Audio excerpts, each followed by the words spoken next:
Ok. Bon, ben, on va pouvoir commencer. Alors, l'enregistrement, il est lancé. Voilà.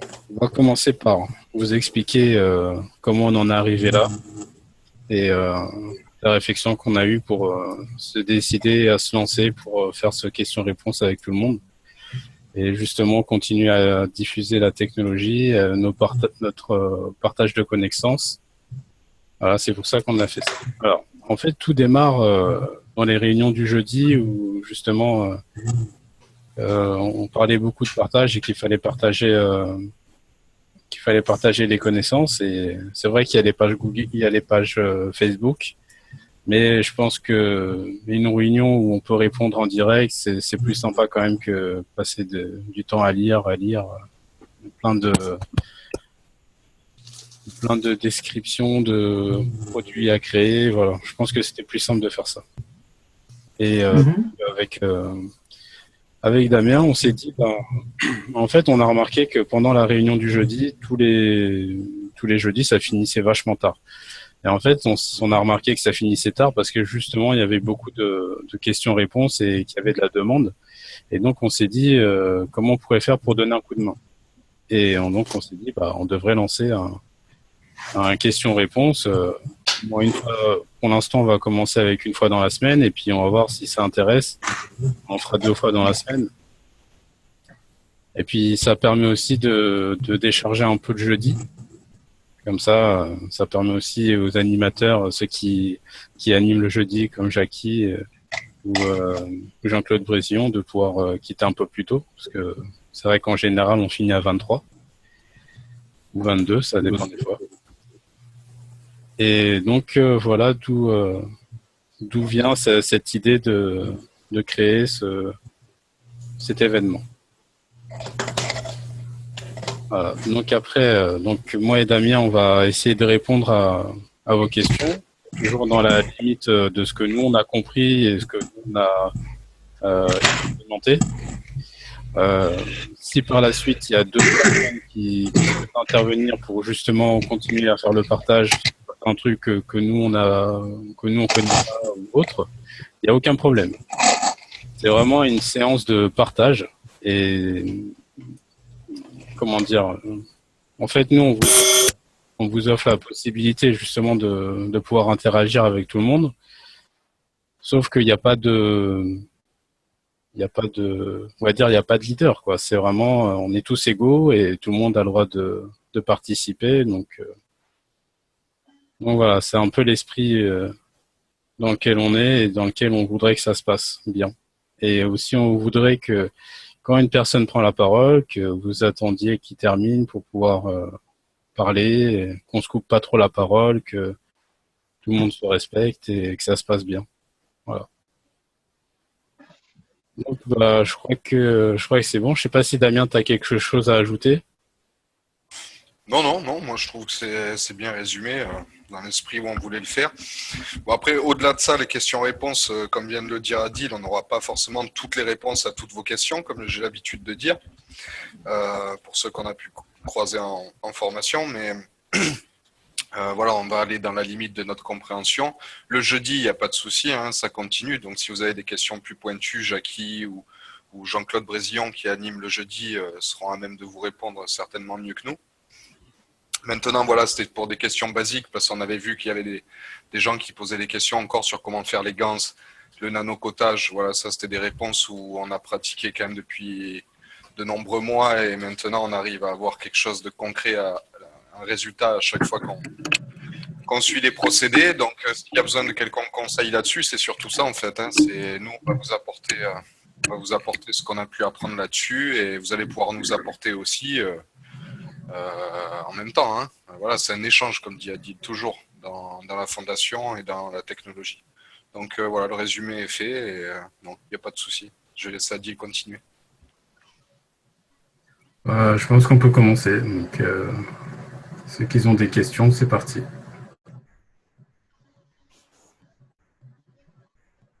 Oui, c'est Robert, bonsoir. Bonsoir. Où en est-on des protocoles, Adil, s'il te plaît? Les protocoles, tu veux dire pour la fabrication des outils de santé? Ouais, c'est ça. C'est ça? En fait, pour l'instant, on en a deux de validés. Et pour l'instant, le reste, on est en train de les fabriquer. On avance sur le protocole de fabrication des produits santé pour les points relais. Ça avance. Pour l'instant, on en a deux sur.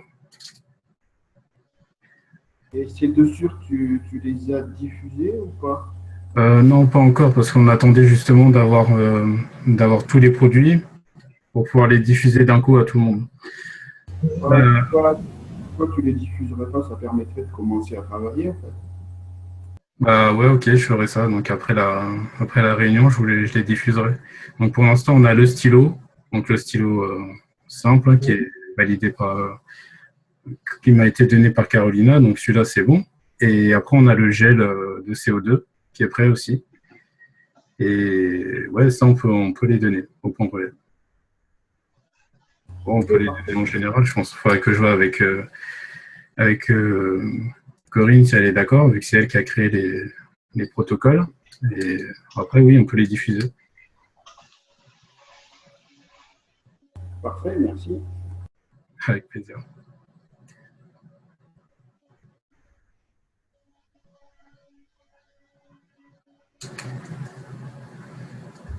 Bonsoir, c'est Rosie. Vous m'entendez bien? Oui. Je voudrais vous poser une question au niveau des gants, justement de santé. Est-ce que vous les faites toujours avec le nanocotage ou avec les sticks de carbone? Ben, personnellement, nous, on n'a pas utilisé les sticks de carbone, on n'en a pas trouvé l'utilité, vu qu'on se sert du cuivre nanocoté, ça fonctionne très bien. C'est au niveau de la puissance, justement, ma question, parce que moi qui les pratique dans mon boulot, je trouve qu'avec les carbones, ça fonctionne beaucoup moins bien. Est-ce que quelqu'un aurait les mêmes résultats que moi ou pas? Sur ce coup-là, je peux pas répondre, vu que nous, on n'a pas utilisé le stick carbone pour savoir. D'accord, merci.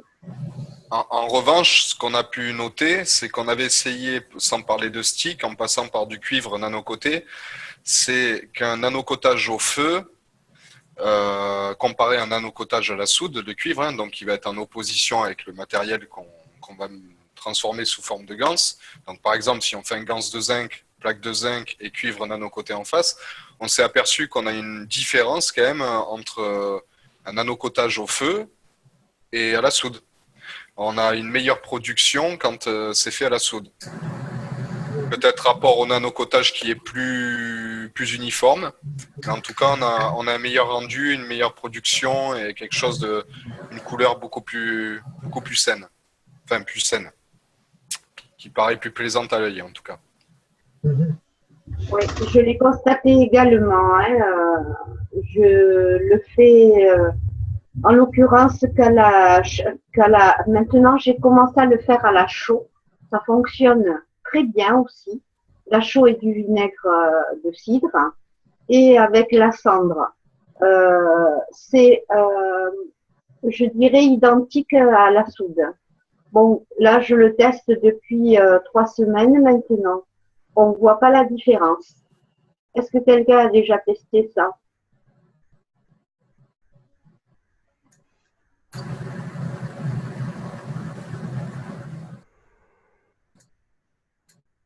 Non, apparemment personne. Ben, parle-nous-en.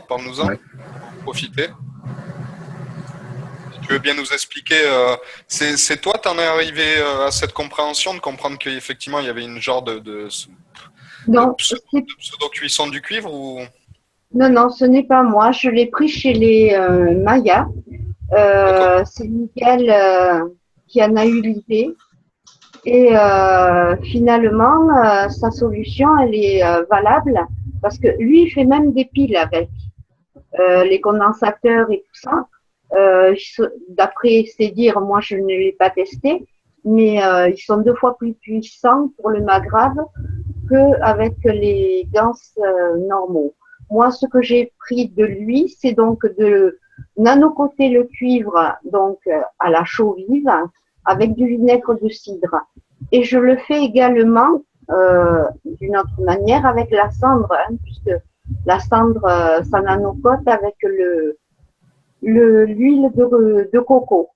Et pour moi, les deux sont identiques à la soude au niveau puissance, hein, quand je me sers au niveau médical. C'est super.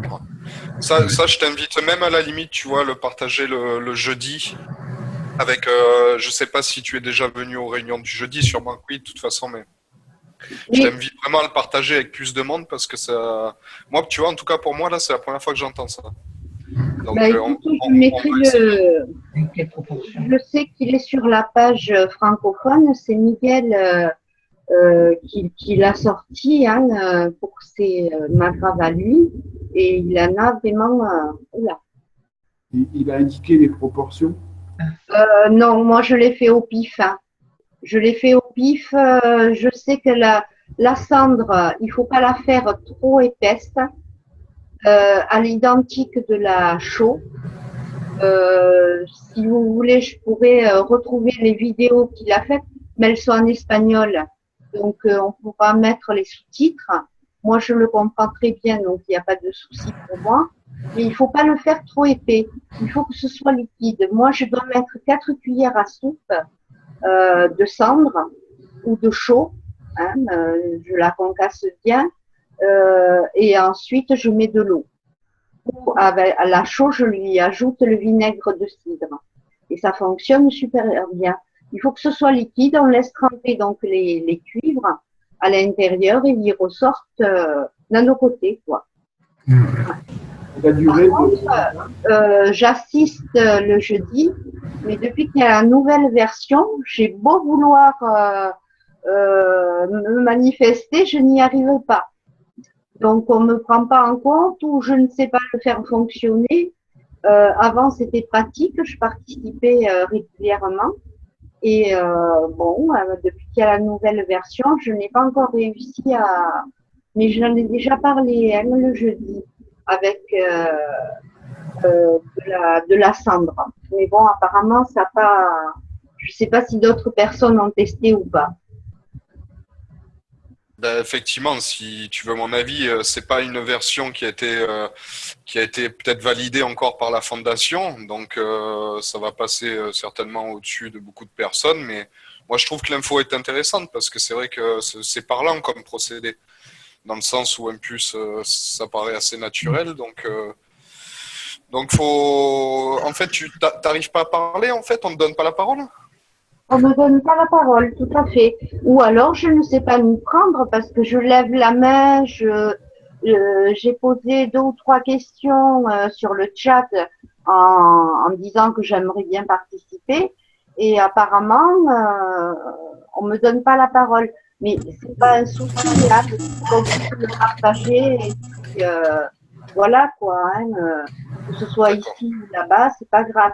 Je sais qu'avec Jackie, on en a discuté déjà, hein, avec la cendre et la noix, l'huile de coco. Même Corinne, elle m'avait elle avait partagé mon avis que l'huile de coco, ça nanocote. Et d'ailleurs, quand on fait le revêtement à la soude, moi, je l'asperge après avec un pchit d'huile de coco. Et les plaques restent nanocotées, je peux m'en servir 2 ou 3 fois, suivant le temps que j'ai laissé mes plaques nanocotées. Si je les laisse pratiquement 8 jours, je peux m'en servir 4 fois facile en les aspergeant et les laissant bien sécher avec l'huile de coco. D'accord, tu laisses sécher comme ça, au soleil, à l'air libre. Voilà, tout à fait. Hein, d'accord. Ouais. Ok. C'est intéressant, on va essayer en tout cas de notre côté. Ouais. Okay. Merci beaucoup pour ton partage. Ah oui, pour revenir à ce que tu disais sur tu pouvais pas parler, en fait, la réunion elle est scindée en 2. En fait, il y a une partie qui peuvent intervenir et l'autre partie c'est le public. Donc ça veut dire que tous les gens qui font partie du public, il faut qu'ils lèvent la main pour pouvoir partagés. Voilà. J'espère que ça répond à ton interrogation. Ouais, je vais dire un petit truc. C'est David Béziers. Bonjour à tous. Merci à ceux qui ont eu l'initiative de lancer c'est très bien. Alors, un peu à la douce qui a parlé juste avant, là, ouais, les deux choses. Ouais, bon, alors déjà, le problème, c'est vrai qu'il y a eu un changement de système qui n'est pas évident. C'est vrai qu'il y a quelques personnes qui m'en ont parlé. Donc, c'est vrai que ça bloque le système de lever la main et tout. On est dans un processus scolaire à l'école, quoi. Et c'est vrai que c'est pas facile. Je pense qu'il faut un peu de temps pour assimiler tout ça, mais ça va se faire tranquillement, quoi. Enfin, dans l'idée, il n'y a pas de refus. Je pense que la personne qui veut parler puisse parler. C'est juste que ça ne suit pas derrière. C'est un peu au niveau de la technique et tout ça. Il y a aucun problème à ce niveau-là. Après, la deuxième chose, c'est au niveau du nanocotage cendre, huile de coco ou huile d'olive ou des huiles en général, on va dire végétales. Oui, c'est vrai que ça fonctionne pas mal. Nous, on a un petit peu travaillé ça autour de Béziers, là, donc on a fait un petit peu.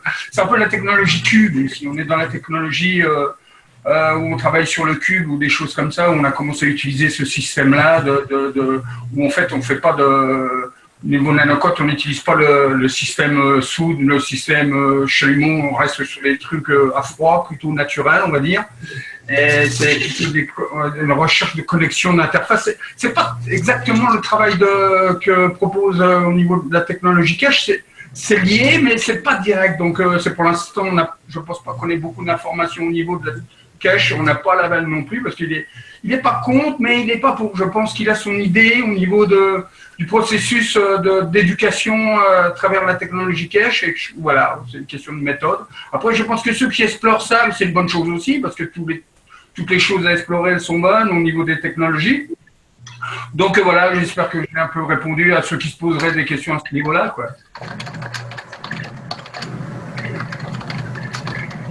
Tout à fait. Moi, je suis assez d'accord avec David dans le fait où il y a une célèbre phrase qui nous fait beaucoup rire, avec Adil la plupart du temps, de Monsieur Kesh, qui dit tout le temps « Monkey see, monkey do », le singe voit, le singe fait.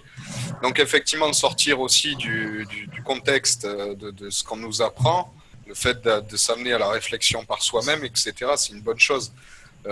Si on arrive à la conclusion effectivement qu'on a du nanocotage avec de l'huile de coco, de la cendre, et que tout ceci plongé dans un bain d'eau avec du zinc en face, on a bien un gans de CO2, je pense pas qu'il y ait besoin d'une validation quelconque.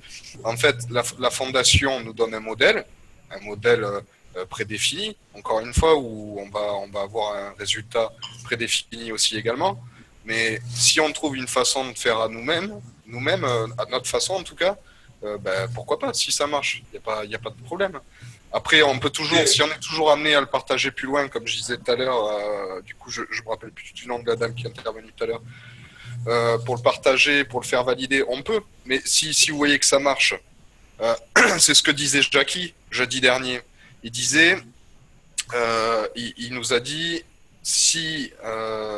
comme quoi, en gros, si vous voulez, ça nous implique à nous, si on le fait chez nous. Par contre, si on commence à le diffuser à plus grande échelle, on prend des responsabilités pour les autres. Donc, c'est-à-dire que M. Kesh, quand il nous présente une méthode à la soude et au feu, c'est que c'est une méthode approuvée dont il aura la responsabilité en cas d'échec du processus. Alors que là, en l'occurrence, avec l'huile de coco et la cendre, ce n'est pas approuvé. C'est-à-dire que si le processus ne fonctionne pas par de l'huile de coco et de la cendre, en gros, on ne pourra pas dire que c'est la technologie qui est fail, comme on dit en anglais, qui est une erreur, mais c'est nous, dans notre procédé, en fait, on n'était pas juste. Mais si effectivement on y arrive, c'est une solution naturelle, comme disait David. Donc moi, en tout cas, ça me parle bien. Ça me parle bien.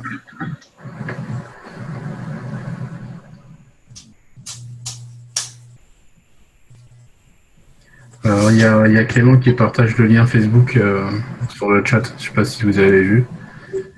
C'est Rosie, hein, c'est Clément, c'est le prénom de mon fils. Je suis sur son ordinateur. D'accord. D'accord. Voilà. C'est Rosie. Et cette personne travaille à la Fondation Kesh et il utilise, enfin vous pouvez regarder sur sa page, hein, toutes les technologies qu'il fait. Hein. Ok. Merci Rosie.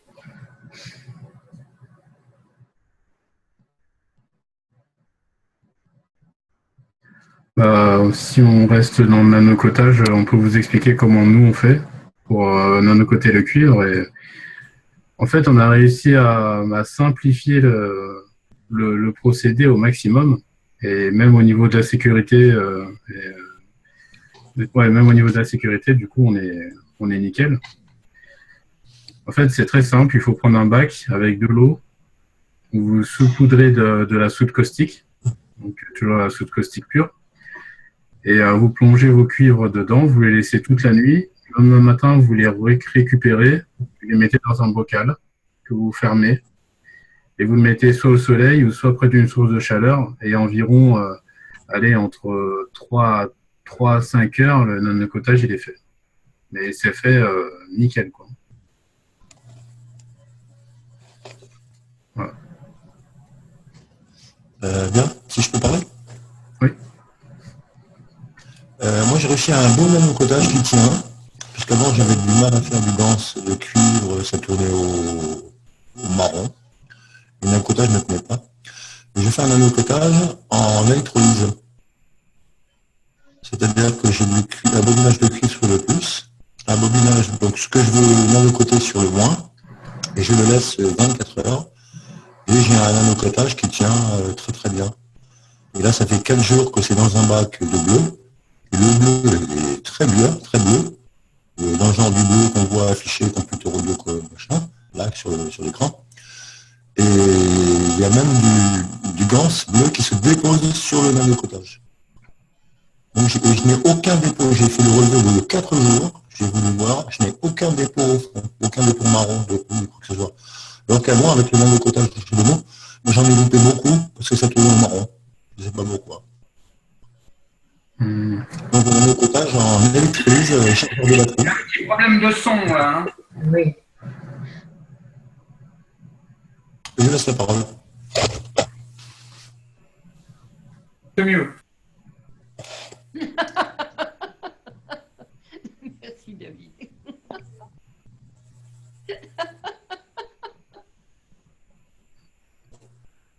Vous pouvez réexpliquer votre nanocotage, s'il vous plaît, parce que c'est vrai qu'on n'a pas trop entendu à l'électrolyse, ça m'intéresse. Thierry? Ah oui, c'est mon micro qui ne va pas. Ouais, c'est le son qui va pas. Mais ce que je peux te proposer, c'est de partager l'écran et de dessiner, comme ça au moins, ça sera plus simple, si tu veux. J'ai bon. Comme ça, c'est mieux là. C'est pas mieux le micro? Non, c'est pareil. Le son n'est pas bon, non. Je vais quand même reprendre. Je vais faire un nanocotage à l'électrolyse avec un chargeur de batterie dans un bac où je mets une cuillère à 2 cuillères de soude par litre de lessive de soude. Et en plus, j'ai un bobinage qui me sert d'anode. Et ce que je vais nanocoter, je le mets sur le moins, et ça se nanocote en 24 heures à peu près. Et le nanocotage tient très très bien, puisque j'arrive à faire une danse de bleu, de cuivre qui tient vraiment bien. Alors qu'avant, je loupais tout. Ouais, on avait travaillé aussi sur ce procédé avec Damien. Et on n'arrivait pas à obtenir vraiment un nanocotage super bien fait. C'est vrai que c'est vachement technique, hein, parce qu'il faut vraiment bien... Il y a un dosage de tension et d'intensité à gérer. Il faut aussi... je sais que quand on mettait de l'eau chaude, ça marchait mieux que quand on mettait de l'eau froide. En fait, il y avait plein de paramètres à prendre en compte. Et c'est pour ça qu'on a abandonné ce processus, parce qu'il était trop compliqué pour le diffuser à tout le monde, en fait. Et c'est bien, ouais, c'est un bon... Ça fonctionne. On sait que ça fonctionne. Et Adil, ce processus, il a été approuvé ou pas? Lequel? Celui dont tu parles. Avec l'hydrolyse? Non. Celui dont tu parlais tout à l'heure, à savoir ton système à toi, l'eau plus la soude caustique, plus ensuite la mise dans le bocal, l'exposition à une source de chaleur ou au soleil, dans le procédé que tu utilises habituellement maintenant.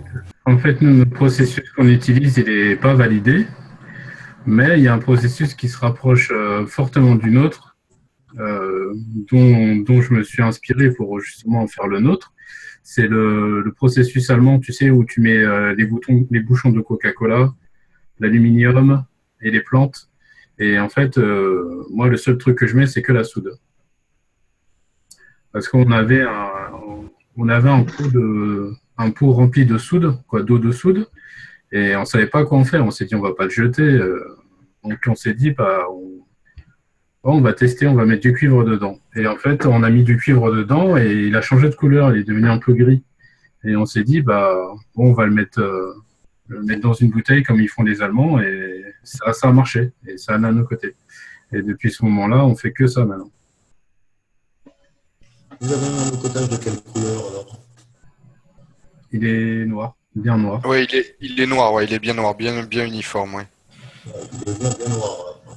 Oui, c'est un peu l'avantage comparé à la méthode qu'avait présentée, une des premières méthodes qu'avait présentée Monsieur Kesch, où on mettait du grillage à poule, on mettait notre cuivre dessus, la soude dessous, et quand on mettait l'eau chaude, ça rentrait en ébullition. Effectivement, la vapeur faisait que ça nanocotait le cuivre, et on était obligé de répéter l'opération 1 fois, 2 fois, 3 fois, et cette eau de soude a été jetée en fait, puisqu'on répétait l'opération, donc il fallait vider le bac, enlever le grillage à poule, enlever notre cuivre, remettre le grillage à poule, remettre le cuivre, remettre la soude, remettre l'eau chaude. Il fallait répéter plusieurs fois. Et c'est vrai que les vapeurs de soude, c'est pas non plus terrible pour la santé. Donc au début, on avait mis un procédé avec une ancienne machine à café, où le socle en fait restait chaud de la machine à café. Donc on avait trouvé un procédé comme ça qui pouvait se faire en appartement, et ensuite Adil avait trouvé, en laissant le bocal au soleil, que en fait on cherchait une façon de ne pas répéter l'opération, parce que cette eau de soude à chaque fois elle partait aux toilettes, etc., et ça nous dérangeait. Donc c'est dans le fait où votre eau de soude, en fait, vous en achetez une fois et vous faites du nanocotage autant que vous voulez. Le but, il était là, en fait, c'était de rien jeter. Rien jeter, que ce soit sécurisé un minimum. Après, comme disait Robert, est-ce que ça a été validé trait pour trait, l'opération elle-même? Non. Ça n'a pas été validé. C'est pas très important dans la mesure où tu obtiens un résultat de couleur, la couleur est noire, bleue, donc ça veut dire qu'il y a énormément de couches de nano-revêtement. Exact. Après, il peut y avoir bien sûr des différences, mais nous, on ne sait pas vraiment faire cette différence entre l'utilisation de nano-revêtement ou un autre. Oui, tout à fait. Tout à fait. Et Jackie en parlait encore jeudi dernier. Quand on parlait de stylo de soins, et je me rappelle plus qui c'était, qui disait oui, mais si on l'a accroché un peu et que le nanocotage il s'en va un peu, et comme disait Jackie, il faut pas oublier que sur quelques millimètres, vous avez des millions et des millions de couches de nanoparticules. Donc c'est pas juste un petit endroit où il va en manquer. Je sais pas si vous avez pu le voir tous. De toute façon, tout le monde a dû déjà essayer au feu, où en fait vous voyez que par moment, suivant si on a trop chauffé ou pas assez, le nanocotage a tendance à s'effriter assez facilement. Le nanocotage au feu aussi, c'est une science qu'il faut pratiquer et pratiquer encore pour vraiment arriver à un résultat optimal. Mais plus vous allez avoir de couches nano, et moins il sera friable. C'est aussi simple que ça. Mais si mes souvenirs sont bons, pour faire du nano-revêtement au feu, c'était plutôt destiné aux réacteurs et pas tellement pour les bas graves ou les stylos. C'était vraiment spécifique aux réacteurs, je me souviens. Tout à fait, parce que M. Kesch expliquait qu'il y avait une meilleure conductivité avec le nanocotage au feu que le nanocotage à la soude. Donc oui, c'est bien ça.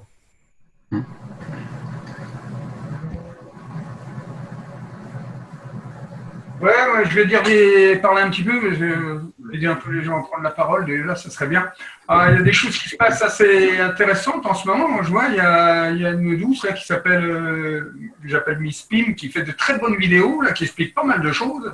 Vraiment intéressant à voir. Pour ceux qui n'ont pas vu, il faut voir ça. Parce que c'est vraiment sympa, sa méthode éducative. On en apprend énormément. Alors voilà, ça c'est une petite parenthèse. Alors pour les histoires de nanocotage, nous, de notre côté, là, on a essayé un peu tout. On a fait le nanocotage à froid, le nanocotage à chaud. Moi, j'ai fait des vidéos, je dis ça pour que ça intéresse. Hein. Quelques vidéos que j'ai mis sur France francophone ou Fondation France, alors je ne sais plus laquelle parce qu'il y en a plusieurs maintenant, Québec aussi, Canada. Et donc, j'ai fait pas mal de vidéos sur le nanocotage quasiment sur la gazinière. Hein. Alors ça, j'avais vu ça sur... il y avait eu une petite vidéo qui était passée à un moment donné, il y a 1 an, sur une usine belge où ils fabriquaient des magraves. Et les mecs, ils y allaient carrément à la flamme, hein, pas au chalumeau, carrément avec le brûleur en dessous. Et ça m'avait... à l'époque, j'avais dit, tiens, je vais essayer. Et donc, j'ai fait pas mal de nanocotage de spirales, on va dire, pour les magraves sur le gaz. Alors, c'est bien parce que sur le gaz, on met une grille dessus. Et on regarde que ne faut pas que ça vire au rouge parce que le rouge c'est pas bien. Dès que ça vire au rouge, vous enlevez votre spire, enfin vos doubles spires parce qu'il y en a une à l'intérieur. Mais vous contrôlez comme ça, vous regardez, à un moment ça prend, et puis à un moment donné ça commence à changer de couleur. Bon, quand ça commence à changer de couleur, bien, moi je le prends, je le retourne, et puis je fais pareil de l'autre côté. Et ça marche très très bien. J'ai fait 2-3 magraves comme ça avec ce système-là. Alors, système avec la soude aussi, j'ai fait quelques magraves avec le système de soude, la méthode allemande, elle est bien. Alors, ce qui est intéressant avec la méthode allemande, c'est qu'en fait, en mettant au soleil, c'est bien parce qu'il faut avoir toujours la soude, il faut la garder, il a raison, enfin, il faut toujours tout garder en fait. Parce qu'à un moment donné, on s'en sert pour autre chose ou quelque chose qui arrive à ce moment-là. Et donc, c'est bien d'avoir aussi un spray de soude. Et en fait, quand on met par exemple les stylos ou les bobines, carrément, dans des boîtes, on va dire, fermées, au soleil ou pas au soleil, mais ce qui est bien, c'est d'asperger de temps en temps avec une bouteille en spray, comme ça, de soude. Et donc, on en remet un coup, on remet au soleil, après, 24 heures après, on rouvre. Il faut être patient, hein, parce que mieux c'est nanocoté, mieux c'est, en fait. Alors, par rapport à ça, c'est un petit détail. Ouais. Par rapport à ça, ce qui est intéressant, c'est que pour vérifier votre système que vous avez bien nanocoté, que ce soit... Après, il y a plusieurs principes. Il y a vraiment... Après, vous pouvez même innover des choses. Hein, c'est-à-dire qu'à partir du moment où vous comprenez le processus, en fait, vous pouvez même amener votre participation. C'est d'ailleurs ce qu'on demande à ce site.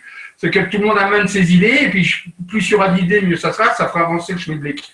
Alors, après, ce qui est intéressant, c'est de vérifier que votre nanocotage, il a pris. Alors ça, c'est très simple, c'est quelque chose que je montre toujours. Il y a 2 choses que je montre toujours quand les gens viennent me poser des questions. C'est la première, c'est qu'effectivement, il y a une hyperconductibilité qui s'est installée dans le système. Alors ça, il faut avoir quand même un testeur. Et en mini, vous êtes sur des mini, on travaille sur du mini en fait, là on n'est pas dans les watts. Hein. Et donc, on voit bien qu'il y a quand même l'électricité dedans et ça circule, ça bouge. Donc, dès que vous voyez qu'en définitive, vous avez quelque chose qui bouge, parce que si vous prenez un bout de cuivre normal qui n'a pas été nanocoté, vous posez vos touches dessus, il n'y a rien qui se passe. Hein. Par contre, quelque chose qui a été nanocoté, que ça soit de la méthode, peu importe, parce qu'il y en a plusieurs, vous allez toucher, vous allez voir que ça bouge, hein, c'est-à-dire que ça circule. Donc, vous avez l'hyperconductibilité. À ce moment-là, vous avez nanocoté l'appareil que vous avez fait à ce moment-là, parce qu'il y en a tellement maintenant. Et donc, ça, c'est une sécurité pour être sûr que vous avez bien nanocoté la chose. Parce que la question qui se pose, c'est est-ce que j'ai bien nanocoté? Est-ce que les contacts sont bien faits? Est-ce que si, est-ce que ça? Effectivement, il y a tout plein de questions qu'on se pose. Par exemple, il y en a une qui est venue là, moi j'ai fait l'erreur, parce qu'il faut faire beaucoup d'erreurs pour avancer. Ça, par exemple, c'est le principe des dominos. Alors, à un moment donné, moi je mettais des dominos sur mes systèmes.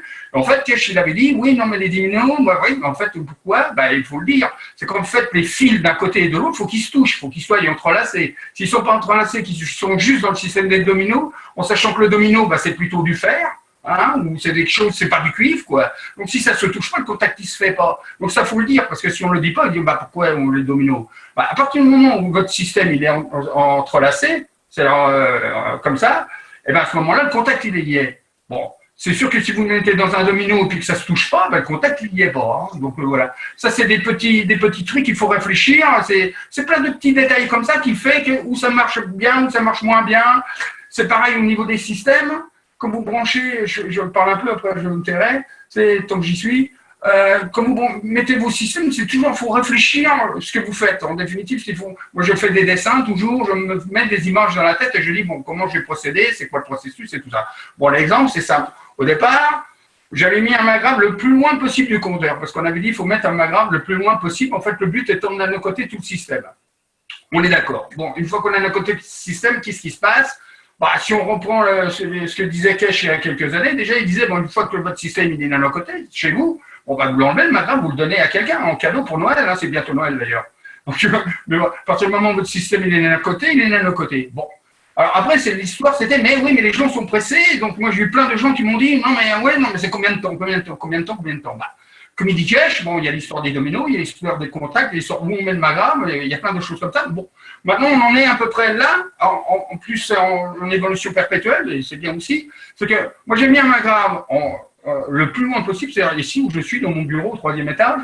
Et en fait, après, j'ai mis un magramme derrière le frigo.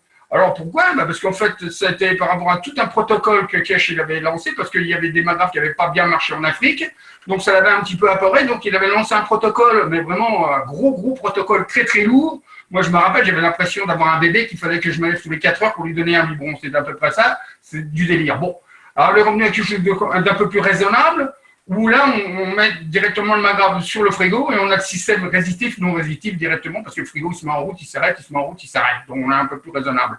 Donc l'idée maintenant, c'est quand on a un magraphe, c'est de le mettre sous le frigo. Parce qu'on a un système qui se met tout seul, il va se programmer, c'est un protocole. Hein. Donc on est toujours sur des histoires de protocole à ce niveau-là. Le système de nanocotage, j'en ai bien d'accord.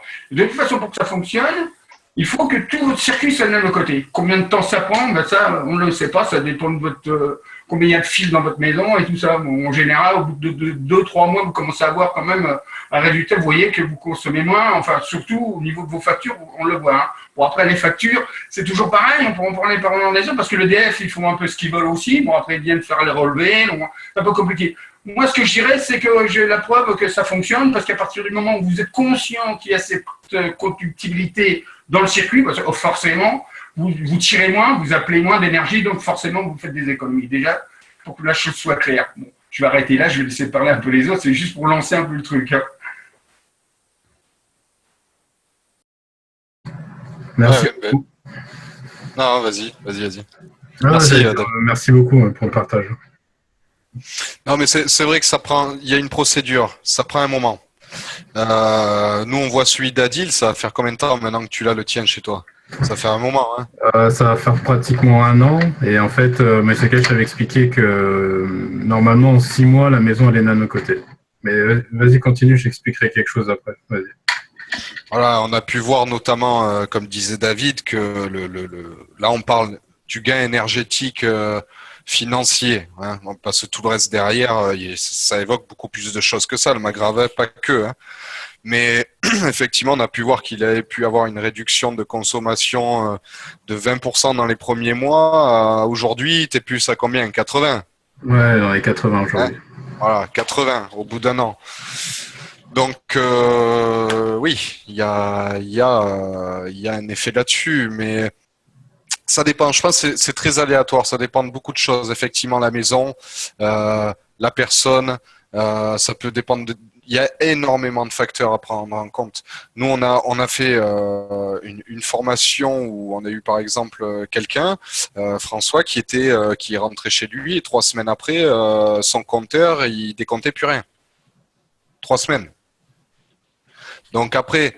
Les gens qui sont en formation se font leur nanocotage, bon, on leur montre, on les assiste, etc. Mais il y en a qui ont plus la main que d'autres. Hein.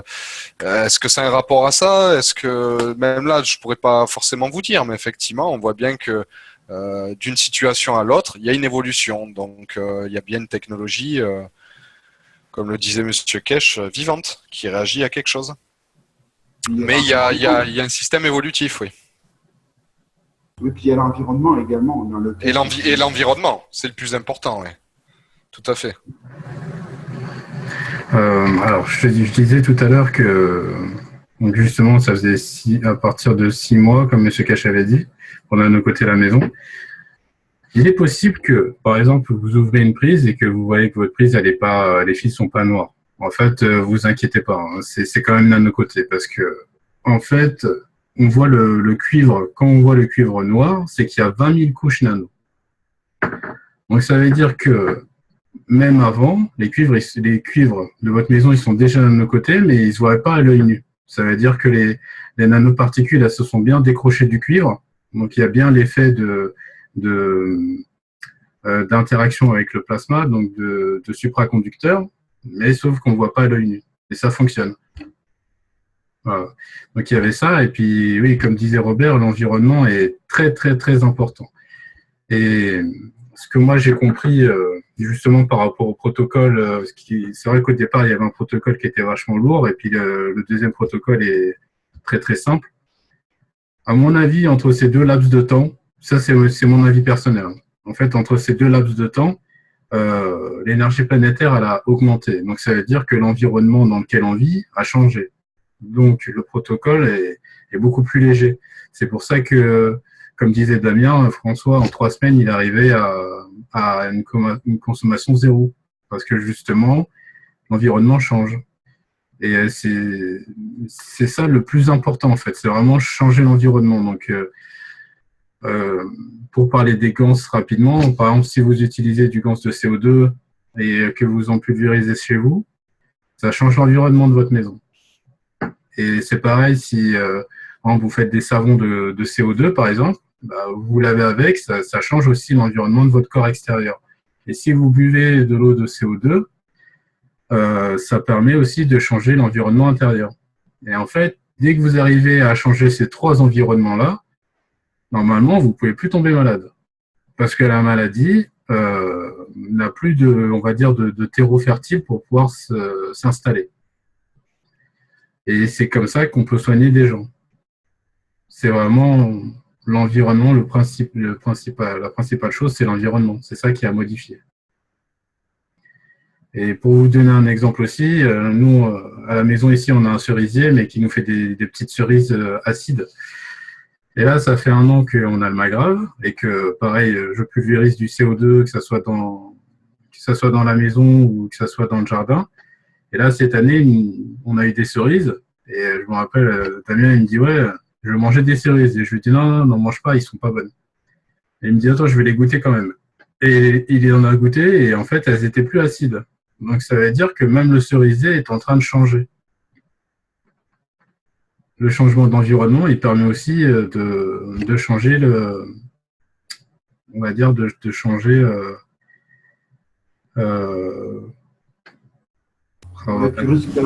tu risques d'avoir des pêches également. Ouais, on ne va pas dire changer la nature, mais ça change. Il y a des changements. Voilà. En fait, tout ce qui est gants, etc., tout ce qui est vivant possède un état plasmatique. C'est un fait. C'est-à-dire que vous avez un champ plasma. Bon. Ce champ plasma, suivant l'information qu'il contient, il va dégager un environnement avec une dimension autre. Ça dépend en fait. Quand on est malade, M. Kesh nous dit bien que ce sont des déséquilibres plasmatiques. D'accord ? Et quand on voit très bien que la plupart du temps, quand on tombe malade, etc., moi je sais bien parce qu'on a un médecin dans la famille. Il me dit, les gens croient souvent que les cachets les soignent, mais c'est faux. Ce qui les soigne en premier lieu, c'est le mental quand ils vont absorber le cachet. Et donc, on s'aperçoit bien que tout ça, la pensée est plasmatique, par exemple. Donc, en fait, là, tout ce qu'on fait avec cette technologie, c'est ramener cet effet plasma vers un état originel. C'est pour ça que les gants sont dit, ce sont les semences de base qui ont ensemencé des mondes, etc. C'est bien ça, hein, Adil. Je me trompe pas là-dessus. Hein. Ouais. Donc, on revient à quelque chose d'état d'origine. C'est-à-dire qu'on s'est tellement pollué avec le temps, etc., qu'on nous ramène aujourd'hui, M. Kesh nous permet de revenir vers quelque chose d'originel pour retrouver la sérénité qu'on a pu avoir, une vie plus saine, des idées plus saines, etc., et une technologie qui l'est aussi. Moi, je vois le Magrave, le mien, je l'ai fait il n'y a pas longtemps. Honte à moi, mais je l'ai fait il n'y a pas longtemps. Et quand je l'ai amené chez ma tante pour lui montrer, bon, elle a 70 ans, donc de suite, voilà, elle n'a jamais connu ça. Mais quand je suis allé pour le toucher, elle me dit, mais qu'est-ce que tu fais ? Je dis, je te montre. En fait, c'est de l'isolant. Là, les couches nano sont isolantes. Elle me dit, mais non, tu vas prendre du 220 là. Je dis non. J'y mets ta main, pose ta main sur les bobines, touche. Et effectivement, elle a été déroutée. En fait, l'électricité, etc., nous, on la connaît effectivement aussi comme un fait où elle est nocive, où il y a un ampérage qui fait qu'au bout d'un certain moment, ça devient dangereux, quoi. Et là, bizarrement, non. Pourquoi l'électricité devrait être systématiquement dangereuse pour l'homme? C'est-à-dire que là, avec un outil comme ça, on a réussi à faire en sorte de détourner l'utilisation même de l'électricité de base qu'on avait l'habitude de connaître jusqu'à maintenant pour la rendre moins nocive. Donc il y a bien une notion où on revient vers quelque chose de plus sain. Je ne sais pas si c'est très clair ce que je dis, mais c'est dans tous les états, dans les états plasmatiques, dans les états de nos corps, dans l'état de la technologie qu'on va utiliser, dans l'état de ce qu'on va devenir. De toute façon, c'est une mutation. Et la technologie que nous apporte M. Kesh, c'est les prémices de cette mutation qui nous amène du moins à la comprendre. Parce que pour y accéder, il faut la comprendre un minimum. Quand tu dis que l'électricité est moins nocive, je ne le vois pas tout à fait comme ça. En fait, à partir du moment où tu as un bon revêtement, nano-revêtement, le cuivre, il n'est plus conducteur et donc l'électricité ne peut pas circuler dans le cuivre. Mais ce n'est pas que tu vas rendre l'électricité moins nocive. Dans ce cas-là, elle ne circule plus, c'est tout. Ce qui circule, c'est autre chose. C'est le plasma qui circule entre les couches de nano-revêtement. Tu vois ce que je veux dire? Tout à fait, ça agit comme un isolant. C'est pour ça que je disais, en quelque sorte, on détourne. On le détourne parce que l'électricité, elle passe à l'intérieur. Il y a une sorte de conversion. C'est ça qui fait en fait, enfin moi de ce que j'en ai compris, ce qui fait que tu fais de l'économie, c'est le fait que le taux d'électricité qui va passer dans ton cuivre avant qu'il soit nano-coté, tu me dis, hein, si t'es pas d'accord, Robert. Grosso modo, il est de 100%. Voilà, c'est ta consommation, elle fait 100%. Tu consommes tant, tu vas payer tant. Bon, et quand on amène l'énergie plasma en plus, elle pallie dans le fait où, au fur et à mesure, elle va apporter 1%, on va avoir 99% d'électricité, puis 2%, et puis du coup c'est exponentiel. Et à partir du moment où les couches nano sont suffisantes, comme tu dis, l'électricité, ben, elle passe plus. C'est de l'énergie plasmatique, uniquement. Donc du coup, on se sert bien d'énergie électrique pour une télé, un frigo, etc. Mais du coup, ils sont alimentés par du plasma. Donc quelque part, moi je le vois un peu comme une énergie électrique aussi, parce que le plasma, il est convertible en ce que tu veux en fait. On est bien d'accord, puisque le plasma, c'est l'origine de tout. Donc c'est l'origine aussi de l'électricité. Je sais pas, tu en penses quoi là, si je te dis ça? Non, là je ne suis pas d'accord. Pour moi, l'électricité, c'est un déplacement d'électrons dans un fil de cuivre. Alors que le plasma, c'est un déplacement de plasma à l'extérieur, dans les couches nano-cotées, si tu veux. C'est différent. Il y a d'un côté, tu as un déplacement d'électrons et de l'autre côté, tu as un déplacement de plasma. Enfin, moi, c'est ce que j'ai retenu parce que M. Kesh a souvent insisté sur ces deux aspects. D'accord. Cependant, je comprends bien ce que tu veux dire au niveau du passage de l'électricité et de ce que tu appelles la conversion. Je comprends ta pensée. Après, peu importe les mots qu'on utilise. Ouais, d'accord. Ok. Je voudrais bien apporter un petit truc, un petit plus. Ça rejoint ce que vous dites en fait, parce que tout le monde, voilà. En fait, ouais. Alors, le système nano-coating sur le système MAGRAV dans les maisons, on est bien sur une hyperconductibilité. Ça veut dire qu'on augmente les atomes, il y a plus d'atomes, donc on est sur une autoroute. Alors avant, on va dire, c'est comme si on tire sur une corde et qu'à l'autre bout, on a 200 kilos à tirer. En fait, comme vous êtes sur cette autoroute-là, c'est de moins en moins lourd. Donc il y a 100 kilos, après 50 kilos, après 30 kilos. Et en fait, on crée une autoroute. Le nano-coating, c'est ça. Le champ plasma, c'est différent parce que ce sont des champs. Les champs, on va dire, alors là, c'est toute l'explication de la création justement des champs qui est un gros travail de compréhension. Alors, on a différents champs qui ont une source, on va dire, plus ou moins identique. Tout à l'heure, Adil, il disait quelque chose de très intéressant parce que ça, on pourra en parler pendant des heures. On va pas en parler pendant des heures. Je vais juste dire un truc par rapport à ce qu'a dit Adil tout à l'heure. En fait, ce qui est intéressant et ce qu'il faut comprendre, c'est créer justement un climat de champ plasma. Ce climat de champ plasma fait que les choses elles se réinitialisent en définitive. C'est un peu comme si on faisait recette. En définitive, les gens ils pensent que quand ils arrosent une plante, c'est l'eau qu'ils mettent dans de l'eau de gants, c'est au CO2, on dit on arrose et puis ça fait du bien à la plante. Non, c'est pas l'eau qui va dans la terre qui fait du bien à la plante. En fait, c'est le champ qui va se mettre autour de cette plante-là qui va faire qu'elle va se réinitialiser et qu'elle va s'épanouir. Et c'est la même chose pour nous. En définitive, ces champs-là, le champ qu'on met au niveau du maghreb, on a un champ qui se produit avec nos boules au milieu et tout ça, et avec les ganses qu'on va mettre sur les spires. Bon, on va dire, voilà. Mais bon, l'idée, c'est qu'on a un champ, il faut imaginer ça un peu comme une sphère, un soleil, quelque chose qui carrément respire. Hein. Moi, j'ai des champs qui bougent de place. Quoi. Chez moi, c'est un coup il est à droite, un coup il est à gauche. Je dis, merde, c'est vivant. Ouais, apparemment, c'est vivant. Hein. Donc, ça bouge, ça fait des choses assez bizarres. Et il y a des choses surprenantes aussi. Il se passe des choses surprenantes. Bon, il faut s'habituer. C'est qu'on n'est pas très habitué. On est très matérialiste. On est très dans une physique 3D. Là, on sort de là. Hein. On est dans quelque chose qui pense et qui a des mouvements. Donc, il faut s'habituer avec cette idée-là. Et aussi comprendre toutes les interactions qu'on peut créer avec. Donc, effectivement, on a ce système que je disais au niveau des électrons, au niveau de l'électricité, bien évidemment. Ça, c'est quelque chose. Au niveau du plasma, des champs, c'est encore autre chose. On peut interagir avec, on peut fabriquer des choses avec ces champs-là. On peut régler tous les problèmes qui existent au niveau de la santé, au niveau on va dire de la pollution, au niveau de faire pousser des choses. C'est pas qu'on les fait pousser, c'est qu'on réinitialise les choses. À comprendre qu'en définitive, quand on soigne quelqu'un, en fait, on ne le soigne pas, c'est la personne qui se soigne elle-même, du fait même qu'on lui donne la possibilité de le faire.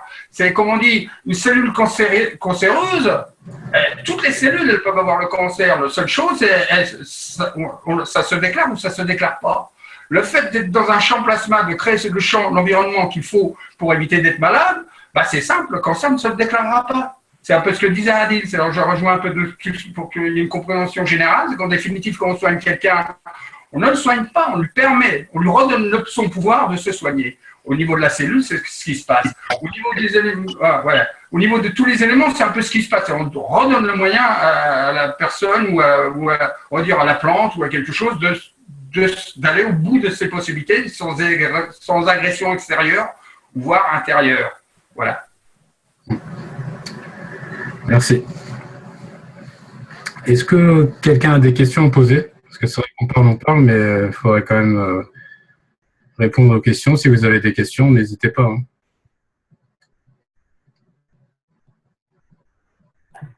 Bonsoir Adil, c'est Christian qui parle. Bonsoir. Voilà. C'est une question concernant le dernier courriel que je t'ai envoyé tout à l'heure. Est-ce que tu as bien reçu les photos de la pyramide que j'ai terminée hier et qui est conforme à toutes les explications que tu m'as données? J'ai reçu le mail, mais je n'ai pas encore eu le temps de le regarder. Donc, je te répondrai par mail. D'accord, très bien. Je voulais savoir, à partir de la documentation qu'a réalisée Alain Gauthier et Alain Léoty, hein, merci à eux, elle est vraiment d'excellente qualité. On dit qu'il faut toujours bobiner en sens inverse. Si on bobine dans l'autre sens, est-ce que ça a une incidence sur l'efficacité, que ce soit les outils de soins ou que ce soit le magrave? Alors, moi, je vais te parler de mon expérience, puisque moi, j'ai pu tester depuis 1 an que je pratique la technologie. Alors, que tu bobines dans un sens ou dans l'autre, le magrave, il fonctionne. C'est pas vraiment le sens le plus important, en tout cas pour moi. Hein, c'est vraiment ce que toi, tu veux en faire. Est-ce que l'intention que tu mets dedans? C'est plutôt que ça le plus important. Parce que nous, c'est dans plusieurs formations et peu importe le sens, ça fonctionne quand même. Voilà, j'espère que ça répond à ta question. Oui, oui, tout à fait. Donc, c'est l'intention qui compte et en aucune manière le sens de rotation pendant le bobinage. C'est ça. Pour moi, oui. Mais par exemple, si tu regardes certaines vidéos que la Fondation Keshe a mis en ligne sur sur YouTube, tu peux voir qu'il y a un sens de rotation qui a un sens qui permet d'être gravitationnel et un autre sens qui permet d'être magnétique. Mais par exemple, pendant les ateliers, quand on fabrique, voilà, on a toujours eu des bons retours, peu importe de la personne, que la personne le fasse d'un sens ou dans l'autre. En fait, c'est vraiment ce que la personne veut créer à travers son magrave qui est le plus important. C'est toujours ma compréhension. S'il te plaît. Ouais, il me semble quand même que peu importe le sens, effectivement, mais les deux bobines doivent être construites dans le même sens. Oui, c'est ça, oui. Par contre, ouais, sur ce point-là, j'insiste toujours, si vous commencez en anti-horaire, il faut faire vraiment toutes vos bobines, les condensateurs, vous faites tout en anti-horaire. Si vous faites en horaire, vous faites tout en horaire. Mais il ne faut pas mélanger les deux. Voilà. Très bien, d'accord. J'ai une autre question, et puis après, c'est bon. Est-ce que le magrave, pour réaliser dans l'ensemble de la maison toutes les, je mets entre guillemets, les performances que l'on peut en attendre, que ce soit au niveau de l'ambiance, que ce soit au niveau du nano-coating sur l'ensemble du réseau électrique, est-ce qu'il doit avoir une charge ou le simple fait qu'il soit branché sur le réseau de la maison sans même avoir de charge, est-ce qu'il agit malgré tout? C'est une bonne question parce que moi j'ai testé avec mon magrave, donc j'ai toujours mis des charges, quoi, si à un moment il n'y avait pas de charge. Mais il fonctionne quand même. Mais je pense que... Alors on va revenir au départ. En fait, quand on construit son magrave et qu'on le ramène chez soi, à partir du moment où le magrave est conçu, il fonctionne déjà, même s'il n'est pas branché. Mais il fonctionne sur un plan plasmatique. Ça veut dire que quand vous arrivez chez vous et que vous déposez votre magrave, et ben là, déjà, il commence déjà à changer l'environnement de votre maison. Donc, je pense que si vous mettez votre magrave, qu'il y ait une charge derrière ou pas, et pour moi, il fonctionnera quand même. Et pour l'histoire du revêtement, pour moi, il se créera quand même. Parce que, pareil, hein, c'est toujours mon expérience. Alors, j'avais fait un test. Quand je faisais des gants, j'utilisais un fil de cuivre nu, non, je veux dire avec le plastique de protection, sur la partie zinc. Et en fait, avec le temps, le cuivre s'est nano-coaté tout seul. Et en fait, cette observation, elle nous permet de comprendre que peu importe s'il y a une charge derrière, le revêtement nano va se répandre, dans tous les cas. Surtout que là, ça se voyait physiquement en plus. Ouais, là, ça se voyait bien. Ouais. Bonsoir à tous. Je veux bien ajouter toute petite précision par rapport au commentaire qu'a fait Christian sur le bobinage. Donc, effectivement, lors des derniers ateliers que j'ai pu faire, la proposition a été que tout le monde enroule dans le même sens, de sorte qu'il n'y ait pas des mélanges éventuels des bobines d'un générateur à l'autre. On a la certitude que tous les générateurs aient des bobines dans le même sens d'enroulement. Et en fait, la proposition a été de faire dans le sens vissage, avec le fil au-dessus du tube. Donc, sauf erreur de ma part, je crois que ça donne des bobines anti-horaires. Est-ce que c'est bien ça? Je pourrais pas dire, je le vois pas. Je pourrais pas te répondre. Je crois que oui, puisque tu as passe au-dessus, passe dessous. Ouais, c'est anti-horaire, ouais, je crois. En fait, ça donne, selon ma lecture, ça donne l'effet inverse de ce qu'on pourrait croire, en fait.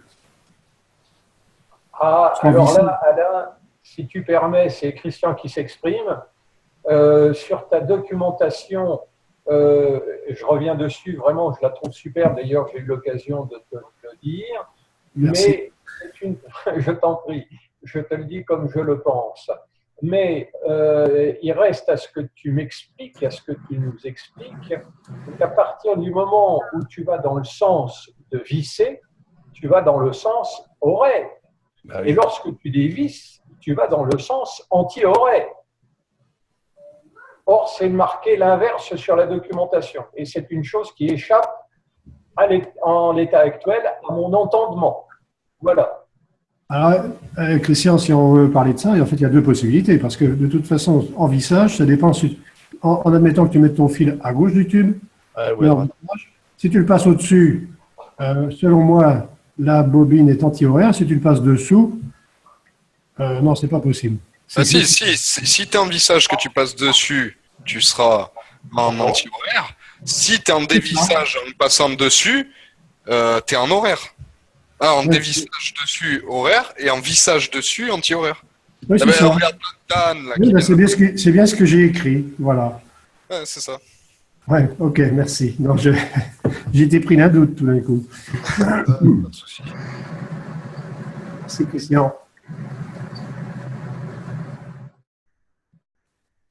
Ouais, bon, de toute façon, pour revenir effectivement sur ce que disait Christian, moi je dis toujours ça, c'est une technologie vivante. Hein, donc tout ce qui est vivant dégage des champs plasma et on nous dit bien qu'on peut échanger avec le Magrave. Hein. Donc charge ou pas, moi je sais que quand j'ai ramené le mien à la maison, il n'était pas branché au début et ma femme pendant 2 jours elle n'a pas dormi. Mais elle pouvait vraiment pas fermer l'œil parce que c'était trop quoi. Maintenant elle a pris l'habitude, elle s'est acclimatée elle aussi à lui, mais il était pas branché quoi. Très bien. Je vais encore changer de sujet, mais à propos du nouveau Magrave, le Magrave hybride. Est-ce que vous pouvez nous dire, Adil et Damien, où est-ce que vous en êtes par rapport maintenant aux informations qui sont diffusées en vidéo, aux différents documents qui sont disponibles? Où est-ce que vous en êtes? En fait, le Magrave hybride, on a essayé, mais on n'a pas réussi. Donc, on a fait plein de combinaisons possibles et on n'a pas réussi à le faire. Mais ce qu'on a décidé de faire avec Damien, donc on en a parlé aussi, pareil, on parle beaucoup parce qu'il faut vraiment organiser les choses et permettre l'avancement de la France. Et en fait, on s'est dit qu'on allait acheter le générateur de Monsieur Kesh directement à la Fondation Kesh. Et aussi acheter l'adaptateur. Quand on les aura, on va les tester dans différents environnements. Donc, on va les passer à plusieurs personnes pour qu'ils puissent les tester et voir si partout ça fonctionne, même si les environnements ne sont pas les mêmes. Si à partir de là, ça fonctionne, ce que nous, on a décidé de faire, c'est de l'ouvrir et de le répliquer. Si on arrive à le répliquer, et on vous expliquera après à vous comment le fabriquer. Personnellement, Adil, j'étais à 2 doigts de faire ce que tu viens de dire, c'est-à-dire d'acheter le complément et sachant que à la fin novembre, eh bien, toutes les informations seraient disponibles.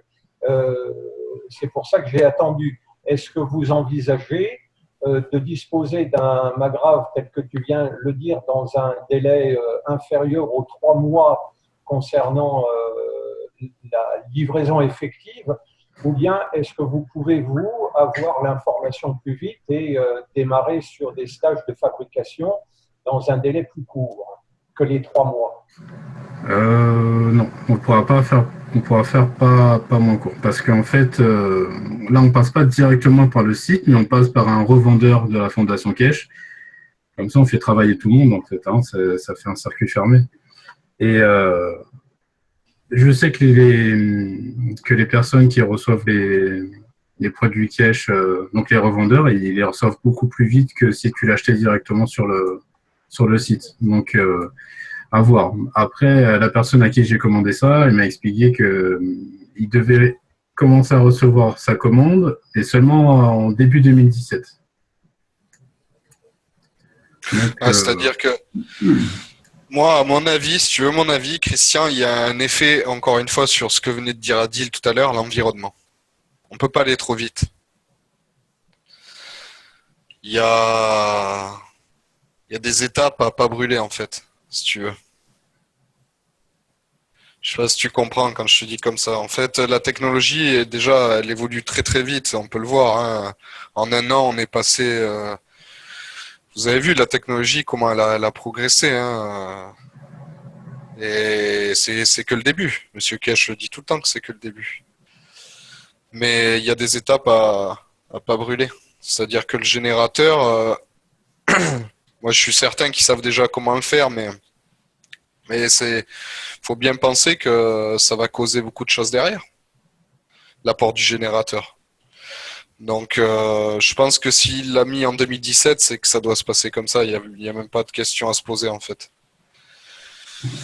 En tout cas, nous, on pourra pas le faire avant 2017 parce qu'on avait écrit avec Adil directement à la fondation pour savoir si on pouvait être formé sur tout ça en Italie. Nous, on était prêts à aller en Italie pour être formés et pour pouvoir ensuite le partager avec vous tous là qui êtes là ce soir et que tout le monde puisse le répliquer à nouveau aussi. Et on n'a pas eu de réponse. Donc on a compris, si tu veux, à travers ce silence qu'il y a un temps à faire, quoi. Il n'y a pas de... faut pas être pressé.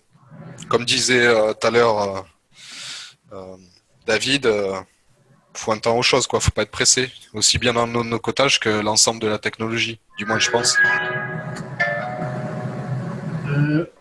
Oui, je veux bien ajouter quelque chose par rapport à ce que dit Damien. Oui. En fait, Adil et Damien, vous avez dû savoir que notre collègue de Toulouse en a commandé un. Oui. Oui, mais je ne sais pas quel est le délai. Je partage l'avis de Damien. En fait, moi, je crois que nous avons implanté beaucoup de générateurs dits première génération, ce qui aide à changer les choses, à accélérer le changement. Et effectivement, on ne peut pas dire qu'on soit, il semble-t-il, on n'est pas inquiété parce qu'ils ne comprennent rien à cette technologie de bobines qu'on met sur le réseau. Quand on va avoir un maghraphe qui produit de l'énergie, ça va changer la donne. Hein. Ça va attirer beaucoup d'attention. Ah, ça c'est sûr.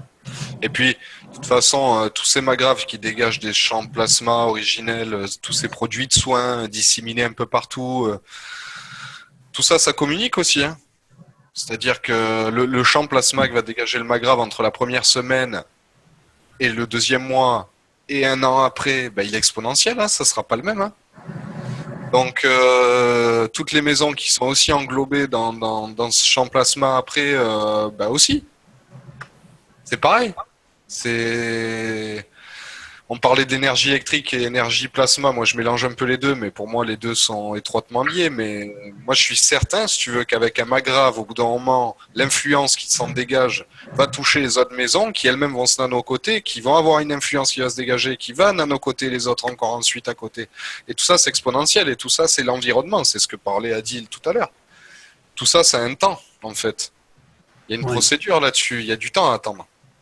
Mais ouais, voilà, comme un enfant qui grandit, quoi. C'est tout. Hein. Là, c'est pareil avec la technologie. On commence comme des gosses et puis on sera adulte bientôt. Alors, si vous permettez encore ce commentaire, en regard des informations qui nous arrivent directement de la Fondation, en dehors du temps auquel nous-mêmes, tel que tu le dis à l'instant, Damien, nous sommes sujets, il semble, de ce que j'en ai compris, que M. Kesh intervient lui-même de façon plus rapide que ce qu'il avait initialement prévu. Pourquoi ? Aux États-Unis, le correspondant local n'a pas été reçu par le président Obama, et c'est à la suite de ça qu'il a divulgué ce nouveau magrav hybride. Et il a donc accéléré le processus de divulgation. Voilà ce que moi j'ai compris en regardant ces vidéos. Oui, voilà, ça, oui. Après, voilà, ça c'est un avis personnel, comme moi je peux avoir le mien. Voilà, je pense que après Kesh, il n'est pas du tout dans l'optique de parler tout ça. Il est conscient que toute cette classe politique derrière, toute la vie sociétaire qu'on a l'habitude de connaître joue un rôle. Mais après, c'est vrai que en parler directement ou Voilà, enfin, ça, à la limite, tu vois, faire débat là-dessus, je pense que c'est pas l'idée principale, quoi. Oui, d'accord. C'est une possibilité, c'est une possibilité. Ça, je te l'accorde. Je pense, moi, que l'action principale du plasma, je crois qu'il faut sortir du matériel, bien qu'on est dans le matériel, donc ça nous intéresse, mais c'est surtout l'impact que ça a sur chaque individu. N'oublions surtout pas que chacun d'entre nous est un magra. Et à mon sens, c'est ça le plus important. Tout le reste, c'est peanuts. Oui, tout à fait. Mais ça c'est vrai qu'on en avait parlé ensemble aussi, Robert, quand on s'était vu. Et voilà, c'est vrai que quand on voit le Magrave première génération, l'aspect matériel qu'il a, les bobines de cuivre, hein, enfin, c'est un ensemble assez lourd. On en avait parlé avec Robert, Adil, etc. Et quand on voit qu'il avait sorti le Magrave haut de Gans, où on arrivait sur une conception beaucoup plus légère, et c'est vrai qu'on y réfléchissait, on se disait la suite logique, c'est qu'un jour, il va nous dire le Magrave, c'est vous, en fait. Et c'est la suite logique de la technologie qui nous présente de toute façon. Mais oui, en tout cas, oui, là, de toute façon, je suis tout à fait de cet aspect. Mais c'est vrai que j'aime bien parler des champs plasma, etc. Parce que je pense que c'est ce qui est de plus important de toute façon. Quand on voit toutes les pensées qui émergent de partout, en plus, on les utilise au quotidien. Cette énergie, on l'utilise au quotidien, tout le temps, tout le temps, tout le temps, tout le temps. On est tout le temps dedans, dans l'énergie plasmatique. Et aujourd'hui, c'est vrai qu'avec ces outils qui nous permettent de réinitialiser, d'arriver vers quelque chose qui ne possède pas forcément une information de négativité ni de positivité d'ailleurs, c'est vraiment une réinitialisation où on va pouvoir faire ce qu'on veut. En tout cas, moi, je le vois comme ça. Donc, c'est vrai que là, faut en profiter, quoi. Et de toute façon, comme je disais aux formations, si vous êtes venus, vous, aux formations, ou peu importe, ça aurait été nous, ça aurait été quelqu'un d'autre, peu importe. Mais les technologies, on voit bien qu'elles tombent dans des mains de personnes, quand même, qui ont une conscience, qui s'intéressent à l'humanité, à son bien-être. Et ça, je pense pas que ce soit un hasard non plus.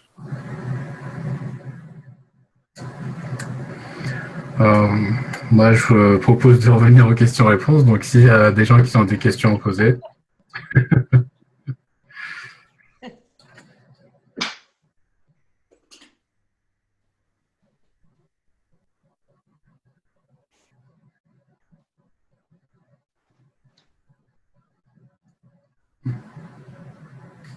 S'il y en a qui n'ont pas de micro, qui veulent poser des questions sur le canal, allez-y, il n'y a pas de problème.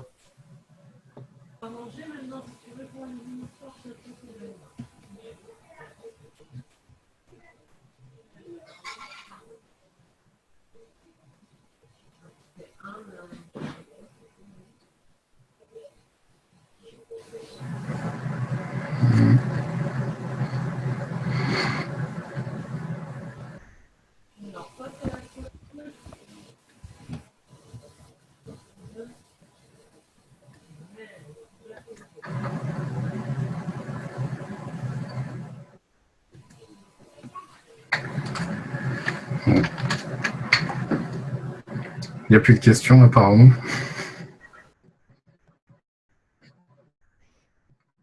Bonsoir Adil, bonsoir Damien, tout le monde. Bonsoir. Bonsoir. Adil de Genève. Je voulais juste rajouter mon petit témoignage. Je t'avais dit que j'avais mis mon Magrave sur le frigo. Je m'avais proposé de le mettre sur le frigo parce que ça venait de sortir. Et en fait, au bout de tout ce temps, j'ai vu qu'il y avait une très très petite différence de watts, puisque j'ai définitivement enfin acheté mon wattmètre. Il y avait très très peu de différence point de vue électricité, enfin consommation. Donc j'ai essayé de le mettre ailleurs, dans un autre local où il est sur un radiateur, donc qui va tirer beaucoup plus de puissance, parce qu'en fait les frigos maintenant ils sont très économiques. Donc je ne sais pas vraiment combien ça tire, mais somme toute assez peu. J'ai essayé de le mettre sur un radiateur qui tire 1300 watts. Il est un petit peu chauffé. Maintenant, il est plus chaud. Donc, je le surveille, toujours la même chose. Mais je voulais confirmer ce que disait Damien et aussi David, je crois, c'est que c'est surtout dans l'environnement qui change beaucoup de choses. C'est au-delà de la consommation d'électricité. pense que ça a vraiment beaucoup changé la maison, ce qui se passe, l'état d'esprit de la famille, tout ça, quoi. Super, merci beaucoup. Merci à toi, c'était super.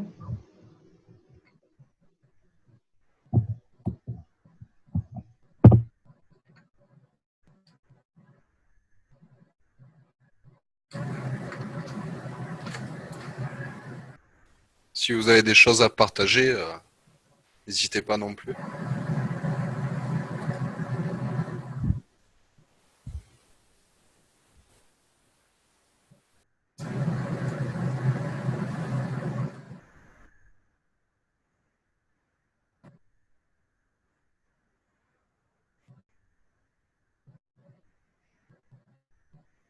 Adib, je reviens aux procédures là.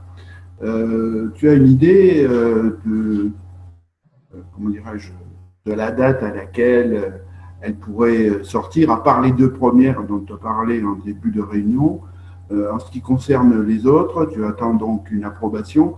Et cette approbation, tu as une idée de la date à laquelle elle va arriver? Non, pas du tout. En fait, donc je travaille beaucoup avec Corinne ces temps-ci parce qu'on fait les tutos pour pouvoir créer des produits pour les produits santé et pour les points relais. Comme ça, on est sûr que tous les points relais vont fabriquer exactement la même technologie. Et en fait, à chaque fois qu'il y a un tuto qui est prêt, on le transmet donc à la fondation, soit des fois je l'envoie à Carolina, et après ça dépend, des fois on a des réponses assez vite, des fois on n'a pas de réponse, donc voilà, on ne sait pas quand on peut avoir une réponse. Et quand je relance, par exemple, quand j'ai relancé Carolina pour avoir une réponse, elle m'a envoyé sur une autre personne, donc en fait, voilà, on ne sait pas trop. Pour les autres produits, on ne sait pas. Enfin, en tout cas, pour l'instant, on sait que le stylo et le gel, c'est bon. Après, pour les autres, on attend. Bah, écoute, diffuse ces deux-là, puis on va commencer à travailler. Ouais. Bah... Oui. Oui, bonsoir. Bonsoir Adil, bonsoir Damien, bonsoir tout le monde. Oui, je trouve que Robert a raison. Ce serait bien de pouvoir commencer sur quelque chose. Bon, c'est vrai qu'on est un peu pressé, mais quitte à faire quelque chose, ce serait bien que ce soit vraiment dans le bon sens tout de suite. Donc, si on peut démarrer déjà sur les crayons éventuellement, et puis c'était quoi l'autre? Le gel. Écoute, le gel. Voilà, le gel. Ça pourrait être pas mal peut-être. Ouais, d'accord. Bah, de toute façon, après la réunion, j'envoie un mail groupé au point relais pour vous donner les 2 premiers tutos. Merci beaucoup. Avec plaisir. Justement, s'il y en a qui ont des questions sur les points relais aussi, parce qu'on parle de points relais, mais je sais pas si tout le monde fait partie des points relais qui est là ce soir. S'il y en a qui ont des questions dessus, n'hésitez pas non plus. Hein. Peu importe ce qui vous passe par la tête, il n'y a pas de problème. Oui, bonsoir. Moi, j'ai une question, à savoir si les vidéos qui seront donc faites le mardi vont être rediffusées et accessibles quelque part. Oui, je vais les mettre sur ma chaîne YouTube. Oula, moi je t'entends plus. Hein. Je sais pas s'il y a que moi. Non plus. On t'a pas entendu, Adil. Ah, il a dû avoir une déconnexion là apparemment. Bah non, puisqu'il y a toujours la vidéo. Ouais. Vous m'entendez là? Ah, oui. Ouais, là c'est bon. Ouais, en fait, allô? C'est ça qui déconne. Allô? On t'entend, Adil. Ah, ok. En fait, oui, donc la vidéo, je vais la mettre sur ma chaîne YouTube et elle sera publique, donc tout le monde pourra y accéder après, par la suite. Tu peux nous mettre l'adresse de ta chaîne dans le chat? Ouais. Alors...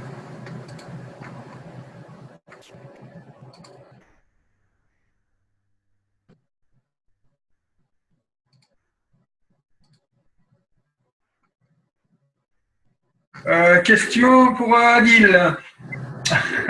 Alors, dernier paragraphe que vous avez fait, il me semble que vous avez fait des capaciteurs liquides. Oui. Alors, justement, je voulais savoir, parce que j'avais vu ça, parce qu'une amie à moi avec qui on travaille, Michaela, tu as eu certainement une formation il y a quoi, il y a 3 semaines, me semble-t-il, ou un mois. Et on a regardé son Magrab, très beau Magrab. Et justement, il y avait les 3 capaciteurs liquides. Alors, moi, j'ai travaillé aussi un peu sur les capaciteurs liquides. Je voudrais savoir, qu'est-ce que vous avez mis dedans? Juste de l'eau plasma? Alors, je vais t'expliquer l'histoire de ces capaciteurs. En fait, avec Damien, on était parti sur, tu vois, sur les condensateurs classiques que M. Cash faisait. Et en fait, on s'est aperçu qu'avec le temps, les condensateurs, ils séchaient. Et en fait, on s'est dit, est-ce que quand ils sèchent, est-ce que l'énergie reste toujours la même? Vu qu'on sait que le corps, c'est vivant, et on sait que, par exemple, le corps humain est aussi vivant et rempli d'eau, on se dit que si l'humain il perd son eau, il meurt. Donc, on s'est dit, si le gant, s'il est plus dans l'eau, il doit mourir aussi, d'une certaine manière. Et du coup, on s'est dit, ça serait bien de trouver une façon de justement pouvoir garder ce liquide avec le gans à l'intérieur, le mélange des 3 gans pour les condensateurs, pour que les condensateurs ont une durée de vie illimitée. Tant qu'il y aura de l'eau, ça fonctionnera très très bien. Ouais. Est-ce que vous avez pris des mesures par rapport à ça, ou est-ce que vous avez des choses, ou juste c'est des réflexions? Parce que j'ai eu un peu la même réflexion, on en avait parlé, il me semble, à un moment donné, de ces histoires de capaciteurs. En fait, j'ai fait un test par rapport à une batterie plasma. Donc, j'avais fait une batterie plasma avec tu vois, les petits compartiments, gans, cuivre nano-coté. Voilà. Donc, sur la batterie, on arrivait à avoir 12 volts.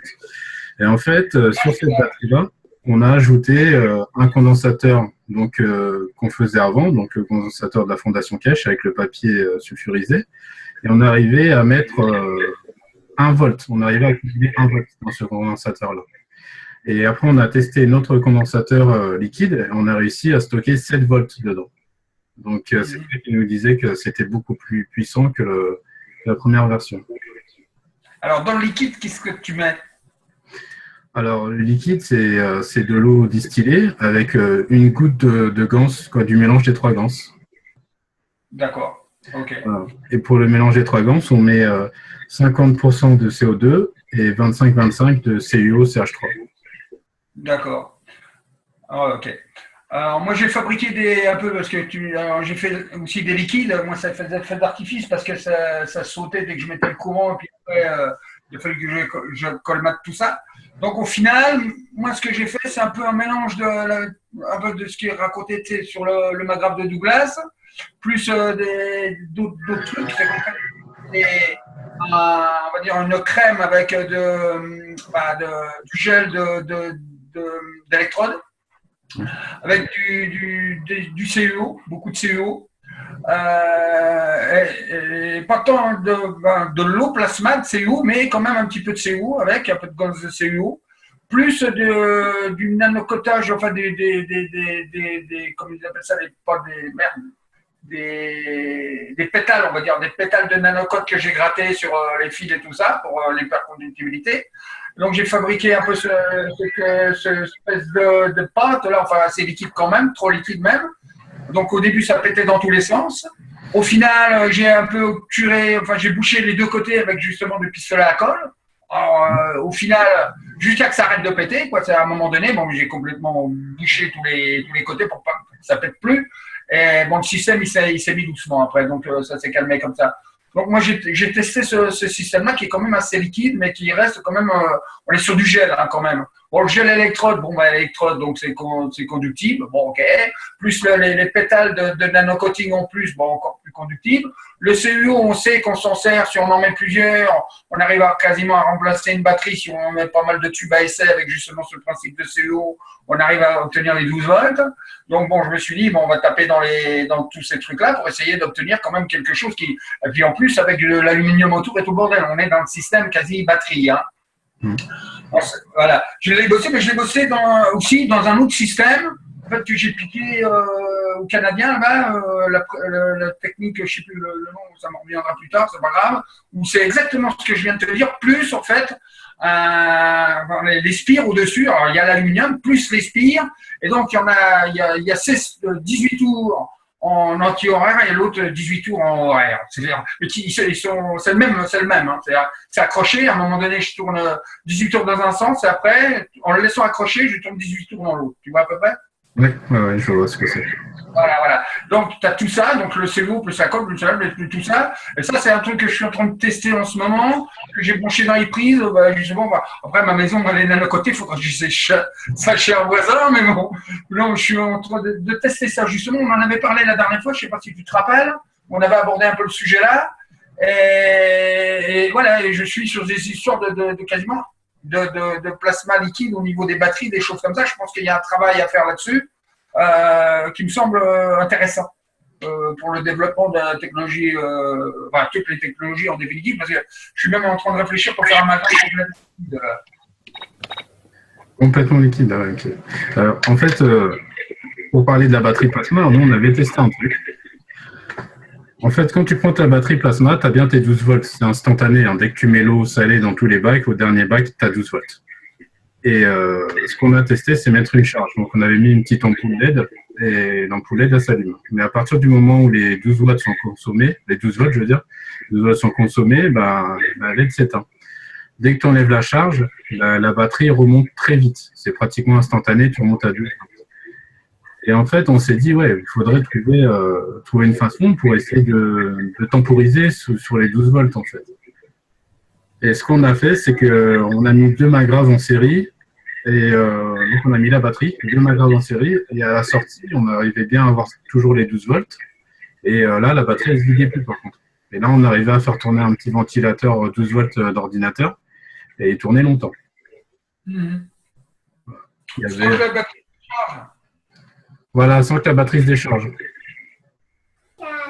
Ça m'intéresse parce que j'ai racheté un scooter électrique justement pour faire ce genre de choses dessus, tu vois. Donc, c'est pour ça que je suis un peu là-dessus en ce moment. Ouais, bon, on va voir. Hein. Ça va peut-être me cadeau de mal si j'arrive à faire tourner ce truc-là qui a une petite autonomie. Là. Bon, déjà, je suis tombé 2 fois en panne. Hein. Mais bon, ça fait partie des expériences, comme on dirait. Hein. Ouais, je suis là-dessus aussi. Il y avait une douce qui avait sorti un procédé, puisqu'on est là-dessus, d'une batterie, en définitive, la batterie. Entouré d'un papier alu et dans un autre conteneur avec du CO2 liquide. Tu l'as vu ce truc-là? Oui, j'ai vu ça. Ouais. Alors, il devait avoir un plan qui devait circuler. Bon, c'est tout cuit à faire. Mais apparemment, sa batterie, c'était pour mettre du courant sur un enclos. Un enclos, ouais, pour empêcher les vaches de sortir. Et t'as regardé ce truc-là? Enfin, il y a quelqu'un qui a regardé cette histoire de batterie là avec l'eau, enfin, dans l'aluminium plus l'eau autour dans un autre bac. En fait, la batterie dans un bac, mais entourée d'aluminium avec de l'eau de gants CO2 dans le bac. Je suis clair? Ouais. Moi, j'ai pas testé personnellement. Moi non plus, j'attendais pour savoir parce que ça me semblait un petit peu bizarre. Par contre, j'ai bousillé 2-3 batteries en essayant de changer carrément l'intérieur, c'est en vidant les acides, alors ça je le déconseille, et de remplir d'eau de gazon. J'ai bousillé une batterie comme ça. La deuxième, j'ai minimisé l'eau, j'ai pas tout enlevé, j'en ai enlevé qu'une partie, bon c'est pas probant non plus. J'ai fait des essais avec plein de systèmes, ressort horaire, anti-horaire, avec des filaments qui partent des deux côtés. Pour l'instant, au niveau batterie, à chaque coup, pour l'instant, j'ai rien eu de vraiment probant qui est sorti au niveau des batteries. Ouais. Donc, s'il y a quelqu'un qui a réussi à faire des batteries, quelque chose qui se décharge pas, parce que c'est surtout l'idée.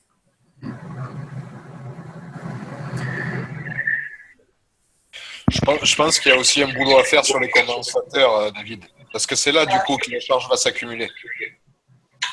Ouais. J'ai bossé sur le V3, je ne sais pas si vous voyez, c'est quoi le V3 là, avec l'eau plasma plomb au milieu, plus les 3 eaux plasma autour, plus les ressorts à l'intérieur et à l'extérieur, que j'ai essayé de brancher sur le système, mais j'ai essayé de brancher ça sous le système, le V1, c'est le système de Douglas. Bon, on n'a pas réussi à le démarrer non plus, nous. Hein. On a obtenu des choses bizarres quand même, on a réussi à avoir des voltages dessus, alors que normalement on n'était pas censé en avoir. On a eu du mini-voltage aussi, donc voilà. Mais à un moment donné, on s'est dit, bon, on va pas s'énerver, on va attendre un petit peu, voir s'il y a quelque chose qui s'enclenche. On attendait vraiment à avoir des nouvelles de cette histoire de Douglas à Washington, puis il n'y a plus de nouvelles. Donc, On s'est dit, c'est bizarre. Apparemment, M. Kesh expliquait aussi qu'il y avait un effet d'environnement. Hein. C'est là où Adil a percuté la question aussi, où en fait, chez lui, c'était pas le même environnement quand il était à Washington, là, en l'occurrence. Ouais, c'est pour ça que ça n'a pas marché à Washington. Moi, je croyais que c'était parce que là, il avait cassé la pompe, moi. Parce que nous aussi, on a cassé la pompe. Hein. Ouais, nous, on en a cassé 3 déjà, des pompes. Non, là, au niveau de là, on a quand même un petit peu bossé dessus, donc on a quand même 2-3 éléments intéressants qu'on a vus, quoi.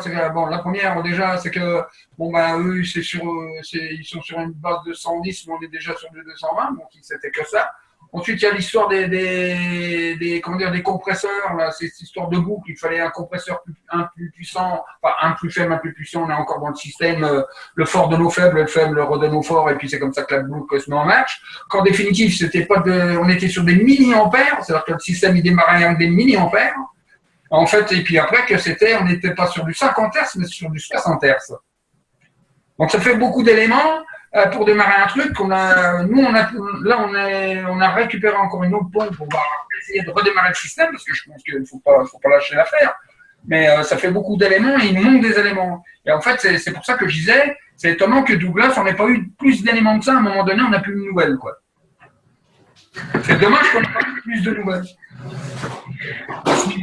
Sur ce premier élément-là.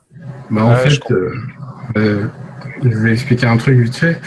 En fait, ce qui est le plus important dans l'histoire du générateur de Douglas, c'est pour prouver à l'humanité que l'énergie libre existe. C'est ça le plus important. On sait que ça fonctionne. Après, on sait que le MAGRAV hybride, c'est le MAGRAV de Douglas. Pourquoi on ne ferait pas notre MAGRAV à nous? Ça fonctionnerait de la façon dont nous, on voudrait qu'il fonctionne. Ça veut dire de repartir de la base. Donc, ça veut dire de repartir sur le principe du nanocotage, des gants et tout ça, de revoir sur les interactions, qu'est-ce qu'on peut avoir. Et à partir de là, refaire un générateur, mais qui va nous ressembler.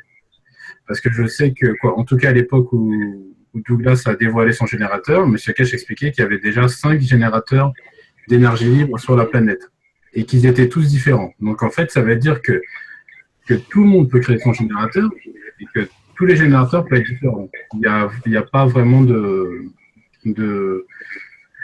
schéma pilote, on va dire. Ce que je sais aussi, c'est que à partir du moment où l'environnement il est assez présent, on va dire, ça fonctionne. Et moi, ça c'est une conviction personnelle, hein, mais je suis certain que si on arrive à changer l'environnement, tu prends ton MAGRAV de base, il fonctionne. Il devient générateur. Et moi, je trouve que c'est logique parce que au départ, on avait des MAGRAV avec des économies d'énergie qui étaient dans les 20%. Là, par exemple, moi, j'arrive à 80. Et il y a une personne comme on a dit au départ, qui était à 100. Et en fait, la suite logique, c'est qu'à partir du 0, ça repart, mais dans l'autre sens. Donc, que là, ça commence à créer de l'énergie. Et moi, ce que je pense, c'est que si l'environnement est bien changé, eh ben, le MAGRAV, en fait, il va lui-même produire l'énergie. On n'a pas vraiment besoin de trouver... comment dire? Ce que je veux dire, c'est que c'est le plus important, c'est toujours l'environnement, en fait. C'est plus simple de dire ça. Ouais, puis il y a aussi une compréhension des champs peut-être un peu plus pointus à avoir. C'est vrai que nous, moi et Adil aussi, hein, on a fait ça pour des questions basiques, etc. Le jeudi, il y avait des questions, comme je disais, sur les gants, sur le nano-coating auxquelles on pouvait répondre. Après, comme on vous disait au début, on ne pourra pas répondre à toutes les questions. Mais de toute façon, moi, je suis convaincu que dans cette technologie, ce qui est intéressant, c'est qu'on allie des éléments qu'on a l'habitude de voir à des éléments vivants, comme l'eau, le gans. Et clairement, on parle toujours de donner le fort donne au faible, mais ça, on peut le faire avec une conscience. Avec quelque chose de robotique, vous ne pourrez jamais lui apprendre ça. Vous voyez ce que je veux dire? C'est pour ça qu'il y a une technologie en fait hybride. Toute la technologie de Kesh, en fait, c'est une technologie hybride entre des matériaux des matériaux qui ont été retouchés et une énergie vivante qui les alimente. C'est ce qui permet, quelque part, au MAGRAF de donner aussi c'est ce qu'il nous donne chaque jour à la maison, en champ plasmatique, en énergie, peu importe, c'est la conscience. Il n'y a pas que le schéma électrique. Et je pense que c'est vrai qu'on a peut-être trop tendance à... Tu en parlais tout à l'heure, Robert, avec la matérialité, etc. On a peut-être trop tendance à se rapporter à ce qu'on voit, etc. Et moi, je suis convaincu qu'on va vraiment arriver à faire ce générateur quand on arrivera à comprendre les champs dans lesquels on baigne tout le temps, quoi. Pour leur donner quelque part un sens à ce qu'on veut vraiment. Peut-être trop désordonné encore dans notre conscience. Je sais pas si c'est très clair ce que je dis, mais... Alors, est-ce qu'il y a d'autres questions? Oui, c'est clair. C'est Corinne, bonsoir. Bonsoir. Je vais rejoindre Adil lorsqu'il dit que l'environnement est important. Et c'est peut-être pas par hasard que pour que le MAGRAV fonctionne, il faille que toute la maison soit nanocotée. Parce qu'en nanocotant toute la maison, en fait, on modifie carrément tout l'environnement de la maison. Et c'est pas seulement le fait que le fil soit nanocoté pour faire passer l'énergie, c'est aussi parce que tout l'environnement est changé. Enfin, j'ai pensé à ça quand tu parlais d'environnement changé, Adil.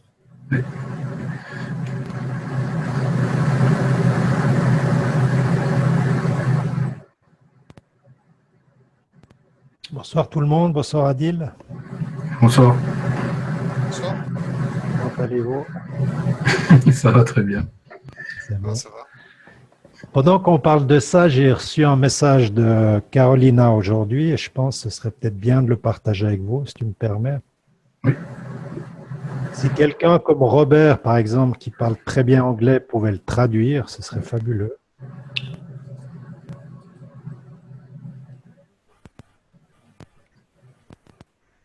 Ah, je vais essayer. Hein. Alors, rassuré comme d'habitude.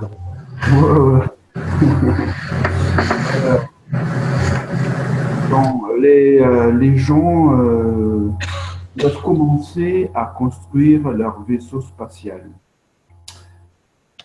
Mais d'abord, ils doivent comprendre l'éthique.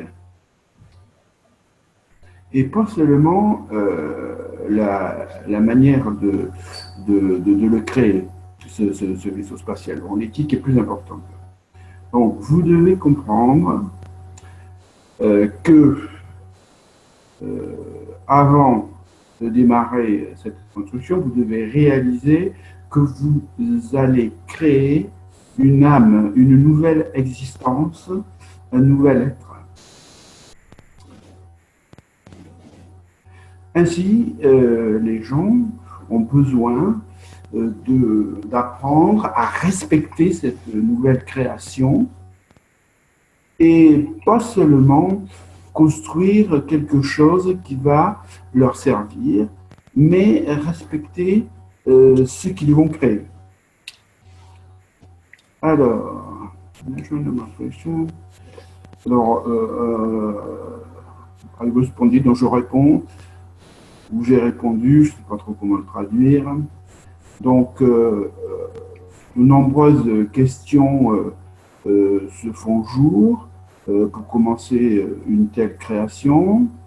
Une d'entre elles, ça serait comment respecter une entité ou une création dans laquelle il y a une âme que nous n'avons pas encore vue ou avec laquelle nous ne sommes pas encore entrés en relation. Alors, Mark House, je ne sais pas, c'est peut-être lui qui a écrit ça, non? Non, c'est Carolina de Rolls qui a écrit ça. Donc, Mark House, lui, je ne sais pas ce que ça veut dire, Mark House. Ça doit être le nom de quelqu'un, non, Jackie? Oui, c'est celui qui gère le Golden Age of GANs. Ah, d'accord. Alors, Carolina, alors donc, Caroline, elle continue. Vous devez écouter les enseignements de M. Kesh. Il explique très bien que, quel que soit ce que vous créez, vous en êtes responsable. De la même manière que si vous mettez une graine dans le sol pour la faire pousser, à partir de ce moment-là, vous en êtes responsable. C'est vous qui faites cette action, donc vous en êtes responsable. Bon, j'espère que vous avez compris ce que j'ai raconté.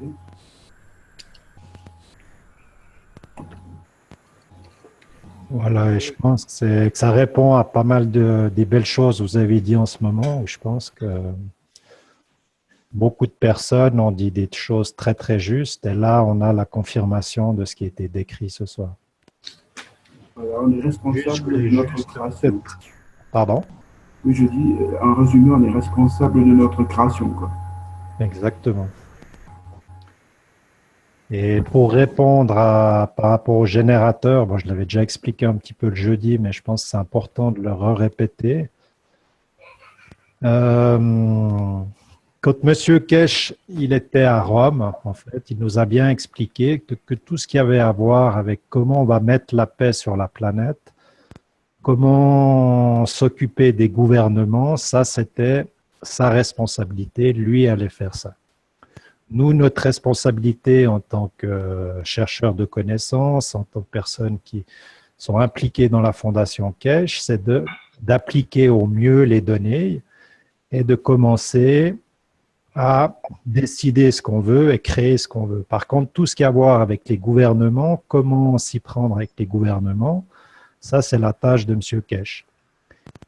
Et il a expliqué que quand il est allé à Washington, le fait que le générateur n'ait pas fonctionné, ça lui a permis de rentrer en contact avec certains politiciens, avec certains hauts placés.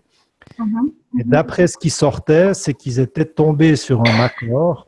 Ils avaient laissé environ 1 mois au gouvernement pour réagir. Oui, d'accord. Oui, tu m'avais parlé de ça. Excusez-moi, là, il y a un micro, on vous entend là. Je sais pas qui c'est, je vois pas. Il y a Jackie qui était en train de parler là. C'est bon, c'est coupé? Ça a l'air d'être bon. Merci. Et ensuite, on n'a plus de nouvelles. Et je pense que c'est pas un hasard. C'est comme avait très bien dit Damien. Ce qu'il faut comprendre, c'est que le jour où vous avez un générateur qui fonctionne sans le réseau électrique, que vous êtes capable, n'importe qui chez lui est capable de produire 10 kilowatts pour sa propre consommation, il faut imaginer les répercussions que ça va avoir sur la planète. Et il faut imaginer ce que ça va créer en termes de toutes les unités qui contrôlent le pétrole, qui contiennent l'énergie, etc. Et c'est pour ça que je sais que ce n'est pas évident d'attendre, mais je pense qu'il faut essayer d'avoir le point de vue le plus large possible et comprendre que M. Kesh a vraiment un agenda à tenir, un timing très précis à tenir pour ne pas amener le chaos sur cette planète, mais amener la paix. Voilà, et des dernières informations que j'ai eues, c'est que fin novembre, les premiers générateurs vont sortir de production. Voilà, merci beaucoup à vous tous. Merci à Adil d'avoir organisé ça, c'est vraiment génial. Par contre, ce serait fabuleux que ces séances soient faites aussi sur le site de la Kesh Foundation pour les enseignements en français, avec des gens qui ont aussi besoin de ces réponses-là, de ces questions-là. Donc voilà, je regarderai tout ça avec toi, Adil. Merci beaucoup. Ok, pas de problème. Merci, Jackie. Merci.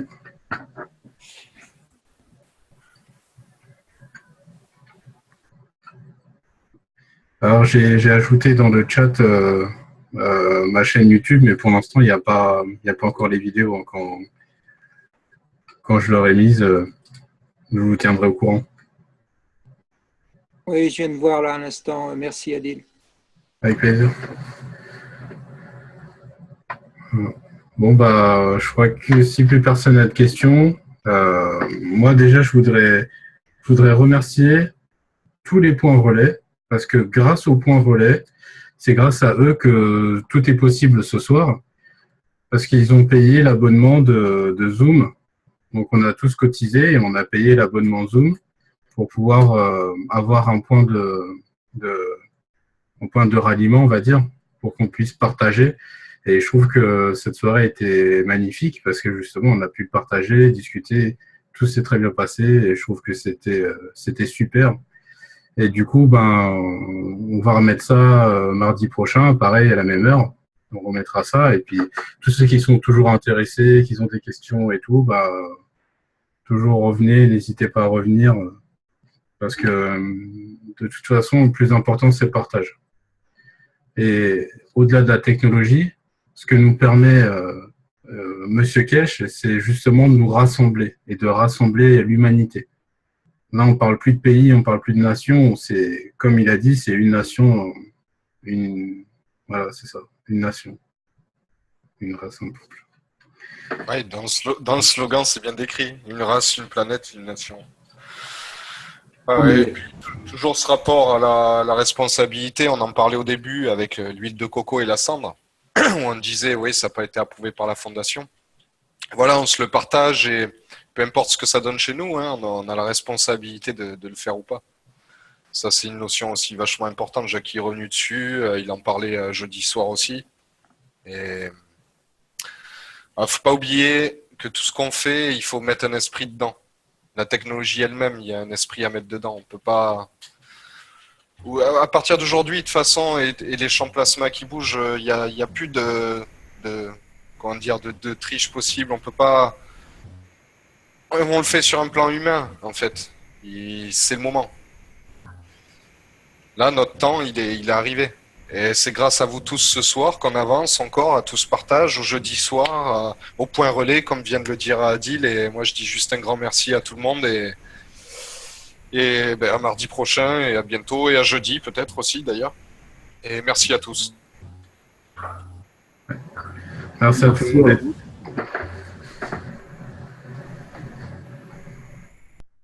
J'ai un petit truc à partager, c'est Corinne, si ça vous intéresse. Oui. Je vais mettre la caméra. C'est bon, vous voyez? Ok. J'ai acheté, c'est sur Amazon. Hein. Donc, c'est un petit bouchon comme ça qui se met sur une bouteille. Donc, ce qui peut être bien, c'est de mettre de l'eau de gans. Enfin, du moins, c'est ce que j'ai fait. Et donc, ça se branche sur une fiche USB. Et je ne sais pas si vous voyez. Peut-être en mettant. Ça sort de. Vous voyez la vapeur ou pas? Ah ouais, super. Donc voilà, c'est marrant parce que moi, des fois, pour les yeux ou pour la pièce, voilà. Alors, il en existe qui se branche sur l'allume-cigare de la voiture. Donc, j'en ai commandé un, il n'est pas encore arrivé parce qu'il y avait les fériés là. Donc, vous voyez, on le met sur la bouteille, ça s'enlève, ça se met. Voilà. Et ça s'appelle comment? On trouve sous quel nom? Ouais, j'ai des progrès à faire pour les yeux. Je vous mettrai peut-être je sais pas si on va faire de la pub, mais c'est sur Amazon. Ça doit être un genre de diffuseur pour bouchons ou quelque chose comme ça. Je vous mettrai le lien, c'est promis. Désolée, il n'est pas là. Mais bon, voilà, j'ai pas eu le temps de.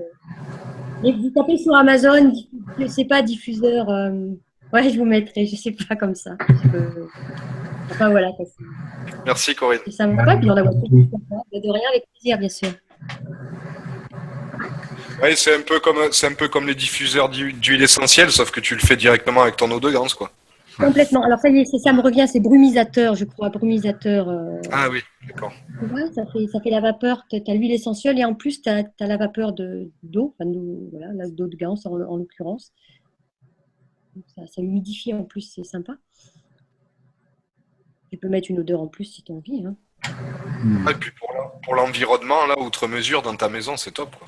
Ah, ben, je pense que ça doit être super, même dans la voiture ou dans un bureau, si tu as une pièce un petit peu. Puis ça coûte 4,50 €, enfin, c'est moins de 10 €. Tu as plusieurs prix, tu vois, mais et s'il fonctionne très bien, celui-ci doit être à 4,50 €, je crois, ou 5 €. C'est encore abordable, quoi. Alors, je confirme, hein, sur Amazon, c'est bien brumisateur ce bouchon. Merci. Ah, super, c'est génial. Et je sais pas si tu as vu, il y a celui qui se met sur l'allume-cigare pour la voiture aussi.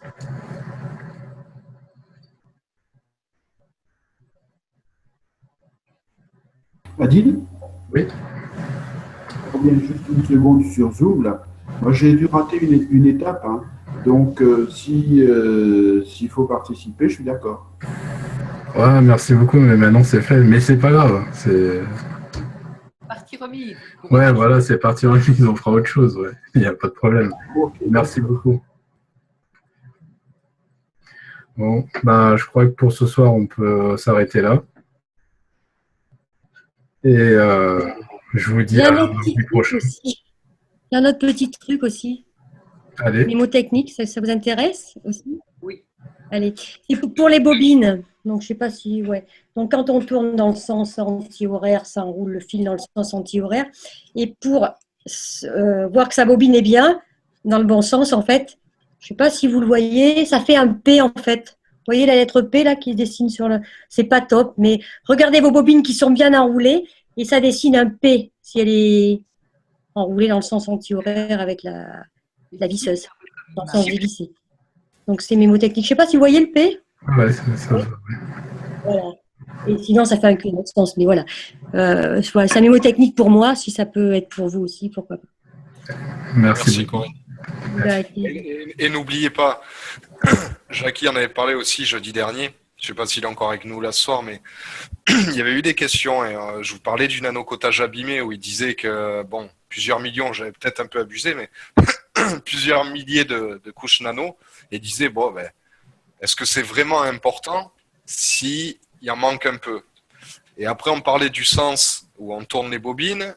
Et il a relancé la même question en disant, est-ce que vous croyez que c'est vraiment important si vous êtes enroulé en horaire ou en anti-horaire? Non, mais ce qui est important, c'est de savoir dans quel sens tu es pour te libérer le mental. Après, une fois que tu sais dans quel sens. Tout à fait. Et souvent, c'est nous qui nous encombrons nous-mêmes. Mais en fin de compte, la technologie marchera quand même. Et c'est là où on veut en venir quelque part. Peu importe la station, peu importe si ta couleur elle n'est pas optimale. Si toi, dans ta création, comme on vient de le lire sur le message, t'es dedans, elle sera dedans. Ça, c'est sûr. Mais merci pour le partage, oui. Parce que c'est vrai que nous aussi, ça nous arrive encore de se prendre la tête dessus. Non, mais voilà, maintenant que j'ai ça, je ne me prends plus la tête et peu importe le sens de la bobine, mais je sais dans quel sens elle est. Tout à fait. Merci, Corinne. Merci. Bon. Ben, je vous dis à mardi prochain. Et merci d'être venu. On a passé un très bon moment. C'était super. Merci, bonne semaine. Bonsoir à tous. Bonsoir à tous. Bonsoir Adil. Bonsoir Adil. Bonsoir tout le monde. Bonsoir tout le monde. À bientôt. Bonsoir à tout le monde. Bon, bonsoir à tous. Bonsoir.